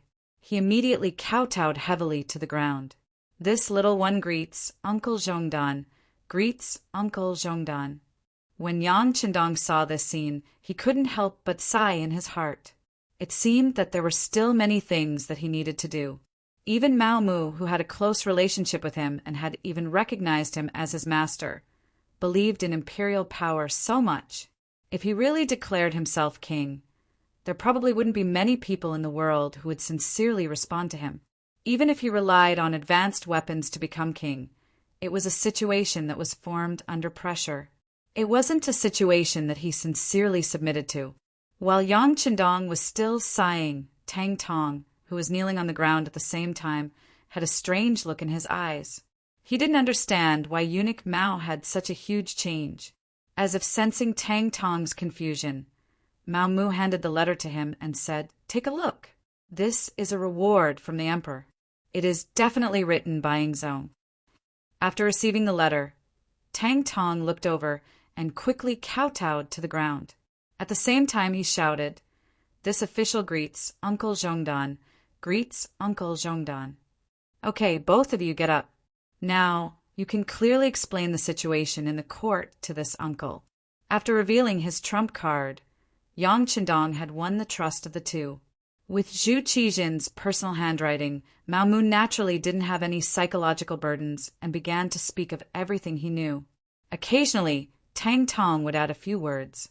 As he listened to the two, Yang Qindong's expression turned grave, and he couldn't help but sigh at the power of the wheel of history. Although he had saved Zhu Qijin, this did not change the fact that the Mastiff King had become Daizong. Moreover, without Yu Qian, the court was completely under eunuch Jinying's control. Yang Qindong also had no good impression of Jining. This eunuch was essentially jackals of the same tribe as Wang Zhen, and he was also not a good person. With him here, Daizong would probably find it very difficult to become a wise sovereign. It took an hour for Mao Mu and Tang Tong to give a rough account of the situation in the capital, but even this was not complete. Fortunately, Yang Qindong had already understood and had a general understanding of the situation. Okay, this uncle already knows the situation. I presume that you've already guessed that Ingzong is fine and is currently heading to the capital under the protection of soldiers. This uncle is merely a vanguard official. Now comes the problem. The great Ming now has two emperors. How will you choose? As Yang Qindong spoke, he turned his deep eyes to Mao Mu and Tang Tong, intending to force them to state their stance. He had even made up his mind. It would be fine if these two were willing to swear loyalty to Zhu Qijin, but if they weren't, he would kill them both. Until he had infiltrated the palace and met with Empress Qian, his return could not be exposed. Sensing the pressure in Yang Qindong's eyes, Mao Mu made his choice without the slightest hesitation. This lowly one is a eunuch appointed by Ingzong, and naturally must swear loyalty to him. Yes, this lowly one is also loyal to Ingzong. This time, Tang Tong reacted quickly and made his choice right behind Mao Mu. Okay. This answer was within Yang Qindong's expectations. They had all been glorious figures of Ingzong's era, but now that Daizong had been replaced, Jining viewed them as dissidents, and they were on the verge of being eliminated. It had always been easy to choose where to go. Since all of you have chosen Ingzong like this uncle, it is time for us to repay His Imperial Majesty's kindness. Mao Mu immediately arranged for me to enter the palace and meet with Empress Qian. Remember, only you can know of this matter. As for how much silver it will cost, I will prepare it for you in a little while. Tang Tong immediately get in touch with those embroidered uniform guard leaders. This emperor is also the commander of the embroidered uniform guard. As long as they join me, their past mistakes can be forgiven. Of course, Yang Qindong would also choose to work for Ingzong, Zhu Qijin. This was not about who he wanted to swear loyalty to, but in the current situation, Ingzong was clearly at a disadvantage. He had to help him gain a foothold. In his opinion, whether it was Ingzong, Zhu Qijin, or Daizong, Zhu Qiyu, as the emperor, they could not be too strong. It would be best if the two emperors worked together. This way, he would be able to benefit from both sides. Now that Ingzong was at a disadvantage, he naturally had to help him.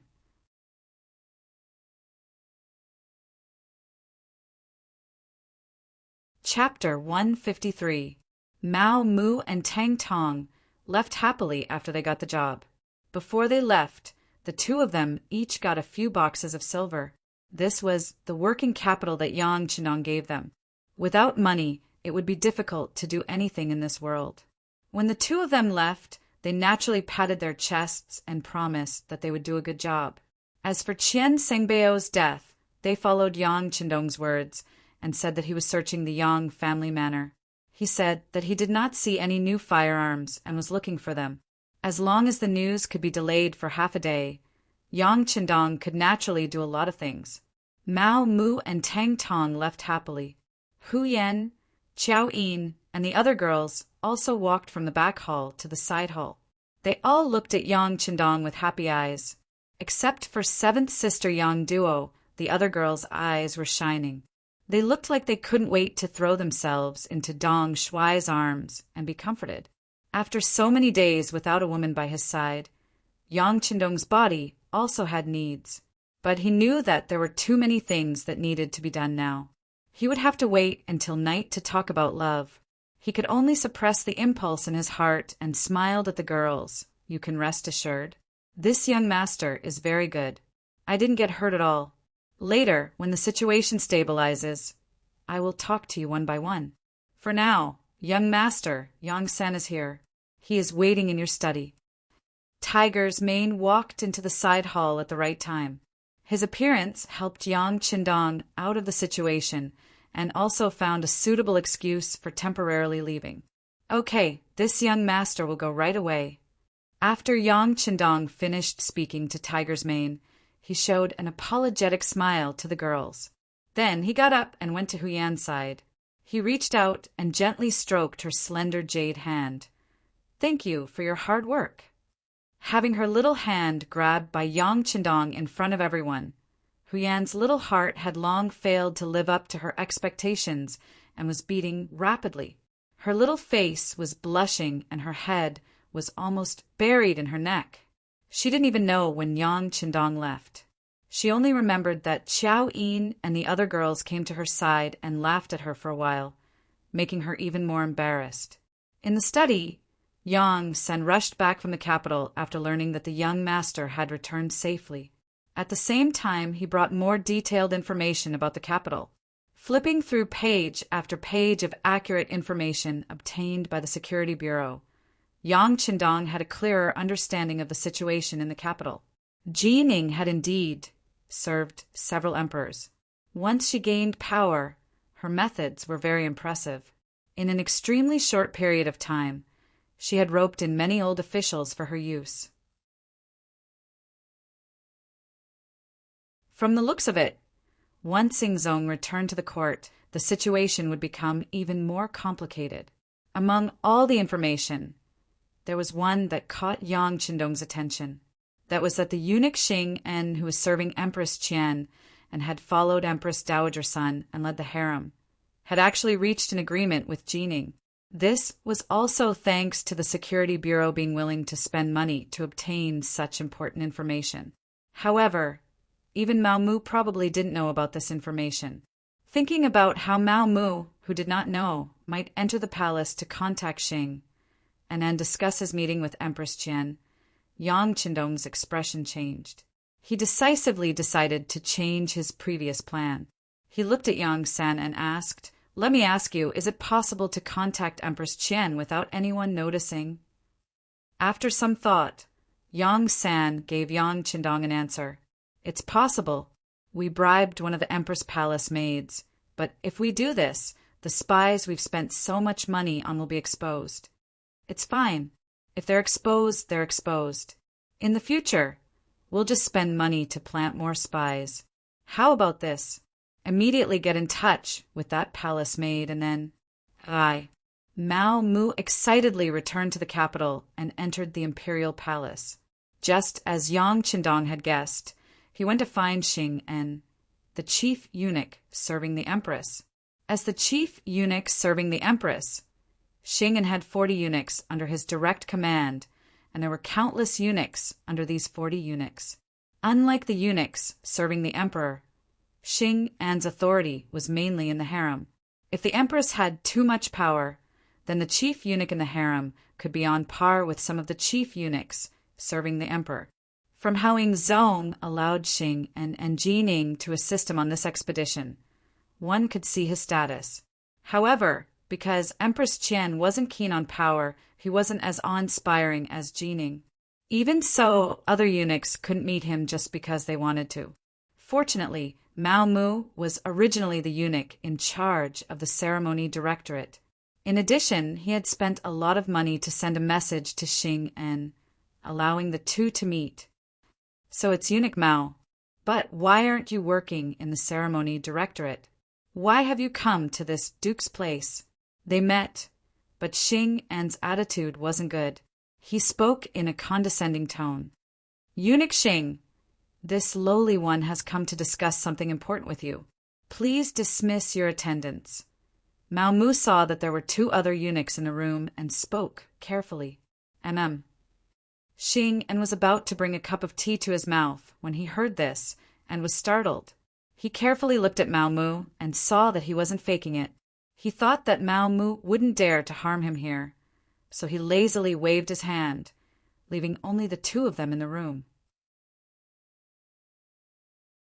Now that there were no outsiders, Xing put down his cup and said, "Eunuch Mao, I hope that you truly do have something important to discuss with me." "Of course, Eunuch Xing, to tell you the truth, this lowly one has just received an important piece of information. Yingzong hasn't died." After approaching Xing An's ear, Mao Mu told him the information he got from Yang Qindong. Originally, Xing An's expression was calm as usual, but after hearing this, his expression immediately changed greatly. He looked at Mao Mu with shock in his eyes.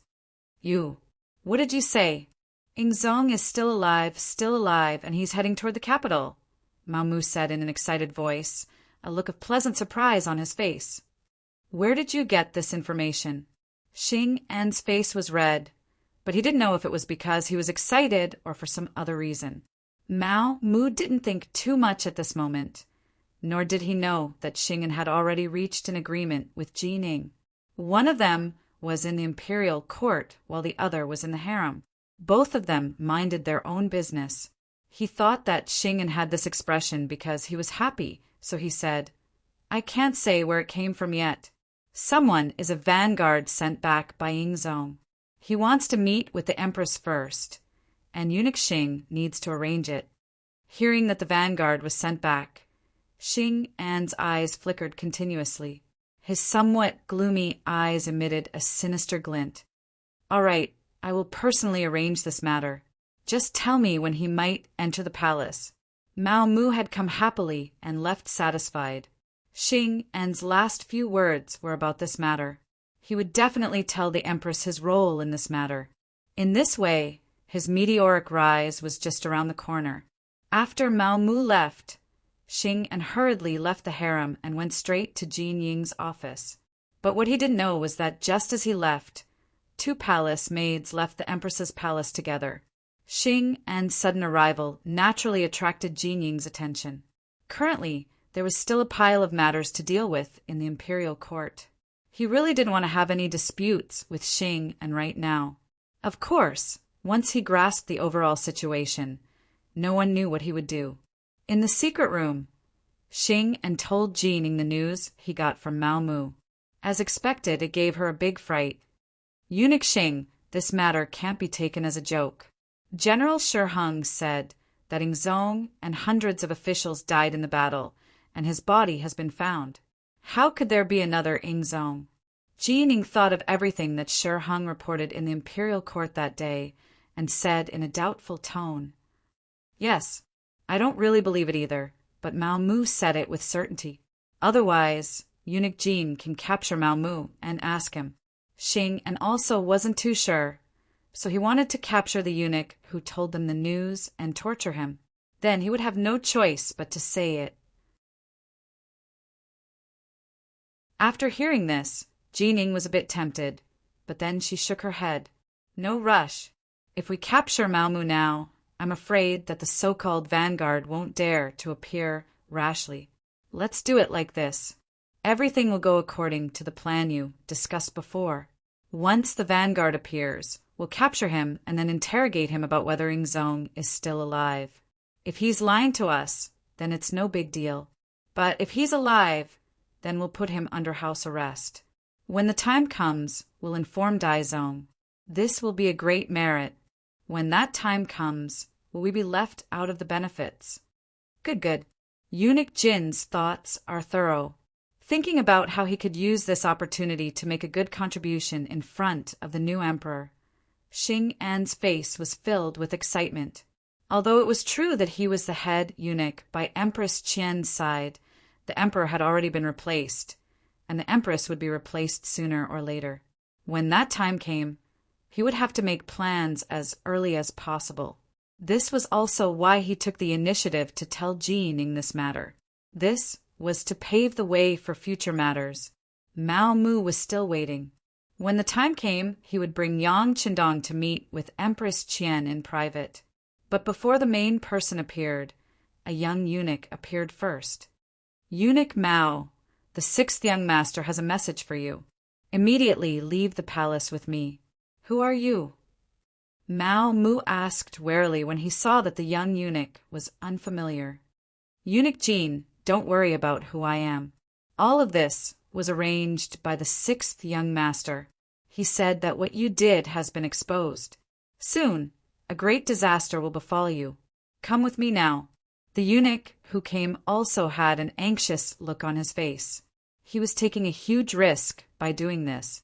If Yang Sen had not found him and said that he was willing to pay 2,000 taels of silver for him to make this trip, then he definitely would not have appeared here. If it had been any other excuse to find him, Mao Mu might not have left with him. But the young eunuch mentioned the sixth young master. That meant that not many people knew that the sixth young master was still alive. This matter was filled with more credibility.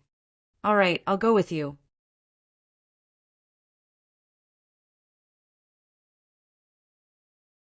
Chapter 154. Yang Family Manor. A carriage arrived outside the manor and entered the manor without any inspection. As soon as it stopped, Huyen, Yang Duo, and Xiao Yin hurriedly came up to greet it. However, when the curtains were opened, only two women in palace-made attire were revealed. Huyen, Yang Duo, Xiao Yin greets the empress. After seeing the appearance of one of the palace maids, the three immediately bowed. There's no need to be so polite. Where is the Eastern commander? Empress Qian's face was filled with anxiety. After greeting the three women, she directly asked for Yang Qindong's location. He is. The young master is in the main hall waiting for the empress. Because he has some urgent matters to attend to, he couldn't come to greet you. Xiao Yin explained for Yang Qindong. No matter. I'll have to trouble you three to lead the way. Empress Qian didn't care whether Yang Qindong came to greet her or not. What she cared about was the news the palace maids told her. It was that Ingzong wasn't dead. Just this one sentence was enough for her to take any risk and meet anyone. Speaking of this Empress Qian, she was truly a good woman. She wasn't greedy for money or power. She truly loved Zhu Qijin wholeheartedly and saw him as her husband, not some emperor or monarch. History recorded that Ingzong was captured by the Walla during the Tumu Rebellion. In order to bring Ingzong back, Qian used up all of her wealth to redeem Ingzong. She lived frugally and cried all day long, praying to the gods to protect Ingzong's safe return. When she was tired, she would lie down on the ground, crippling one leg and blinding one eye from crying. When Ming Ingzong ascended the throne, Qian was honored as the Empress Dowager. After Ingzong returned, she and her husband were imprisoned in the southern palace for 7 years, relying on each other for survival. In the 8th year of Jingtai, 1457, Ingzong was restored and Qian was reinstated as the empress. In the 8th year of Tianshan, 1464, Emperor Ingzong passed away. His posthumous edict read, "After Empress Qian lives for 10,000 years, she shall be buried with Zhen." After Emperor Ingzong ascended the throne, he honored her as the Empress Dowager and gave her the insignia of Ci. It was precisely because he already knew this that Yang Qindong dared to inform Empress Qian that Ingzong was still alive and not Empress Dowager Sunday. This was because the Security Bureau had already sent news that Empress Dowager's son was currently under strict protection by Jining. It was likely that she would not be able to see her at all. Anyone who met the Empress Dowager in private would be arrested without question. In the main hall, Yang Qindong was listening to Tiger's man's report and the movements of the embroidered uniform guards. Yang Qindong knew that it was only a matter of time before the news of his return leaked out. It would take at most 1 day, or at most half a day, for someone to point the finger at him. How to strengthen his strength in this period of time became the most important problem. This was also the reason why he let Tang Tong go. He was also gambling. He was gambling that this person would be loyal to Emperor Ingzong and fight for a future. From the information from the Security Bureau, this person was indeed working hard. He had already contacted many embroidered uniform guards, Qianhu and Baihu. However, at the same time, he had also caused quite a commotion. Jining probably already knew about it. Arrange for Bai Zhua to lead the Ghost Shadow sniper team out of the manor to provide support. Remember, this is not the time to kill, but to warn. Yang Qindong quickly made a decision and prepared for the arrival of Tang Tong and the others. Yes, Tiger's man replied and prepared to make the arrangements. However, before he left, he couldn't help but ask curiously, "Young master, Hu Zhongning is also the embroidered uniform guard's guardian. Why didn't you inform him to come, help the emperor?" "Forget it. The situation is unclear now. It's better not to let the Hu family get involved in this mess." Yang Qindong shook his head decisively. Of course, he had considered his future father-in-law. However, he could support Emperor Ingzong because he had the means to protect himself. However, the Hu family was different. Moreover, they were in the capital. If Emperor Ingzong got angry and wanted to punish the Hu family, even he couldn't do anything. Since the young master had already made plans, Tiger's man naturally wouldn't ask any more questions. After agreeing, he turned and left. Just as Tiger's man left, Empress Qian, dressed as a palace maid, came to the main hall. It had to be said that the empress was the empress. Even though she was dressed in palace maid attire, it was still difficult to hide her noble aura. In addition, she was indeed very beautiful and young. Her appearance actually made Yang Qindong's eyes light up. The surprise only lasted for a moment. Yang Qindong quickly considered everyone's identity. He immediately knelt on the ground and said, "This subject pays respects to the empress." "No need to be so polite. Yang Qindong, you said that Emperor Ingzong is still alive. Do you have any evidence?" Empress Qian's face was anxious. Her eyes were like limpid autumn water, expressing her current mood. "Yes, please take a look." As Yang Qindong replied, he took out the secret letter written by Zhu Qijin and handed it to Empress Qian. She received the dense letter with trembling hands. When she opened it and saw the familiar words, Empress Qian couldn't help but cry. This long-awaited handwritten letter was enough to prove that Emperor Ingzong was still alive. For a woman like her, this was the greatest joy. The secret letter had originally been written to Empress Qian. It recorded Emperor Ingzong's recent situation, especially how Yang Qindong had performed a great service and how he had protected Zhu Qijin to safely escape from the Timu castle. Now he had been conferred the title of Count of Loyalty and Courage, a trustworthy person. No matter what the situation in the capital was like, this person was trustworthy. He hoped that Empress Qian and Empress Dowager Sun would cooperate with the Count of Loyalty and Courage. At the end, he wrote that in a few days he would return to the capital under the protection of the officials. At that time, it would be time for husband and wife to be reunited. Emperor Ingzong was indeed fine and would soon return to the capital. This allowed the large stone hanging in Empress Qian's heart to be put down. She tightly grasped the letter in her hand. When she looked at Yang Qindong, she was about to kneel on the ground to express her gratitude. "Empress, you must not do this." Yang Qindong had long been prepared for this. Everything he had done could not be resolved with a single kneel. It would be better to leave this kneel so that Emperor Ingzong and Empress Qian could continue to express their gratitude. With Yang Qindong's shout, Huyen, Qiao Yin, and the other girls came over to help Empress Qian up. Being supported by the girls, Empress Qian knew that kneeling to express her gratitude would not do. Empress Qian excitedly said, "Count of Loyalty and Courage, Emperor Ingzong told me to cooperate with you in all matters. What do you think this Empress can do? Stay here for the time being. I won't hide it from you. I'm afraid that someone already knows that I've returned and that Emperor Ingzong is still alive. They're probably looking for you right now, so it's safer for you to stay here." Yang Qindong thought about how Jin Ing and eunuch Xing and would probably be very disappointed that he had not gone to the imperial palace according to the previous agreement. Looking for me? Who are they? What do they want? Although Empress Qian was pure and kind, it did not mean that she was not scheming. From Yang Qindong's words, she had already guessed something. At this point, there was no need to hide some things. Yang Qindong said, "The ones looking for you should be Xing and eunuch Jining. They know that Emperor Ingzong has returned and want to capture you to force the emperor to hold back." What? Xing and also betrayed me? Hearing this, Empress Qian's face was filled with disappointment. She had originally thought that Xing and had followed her for many years and had always thought of her, so he was a trustworthy person. However, it seemed that there were no such things as eternal friends. There were only eternal benefits. In the imperial palace, the appointed time had arrived.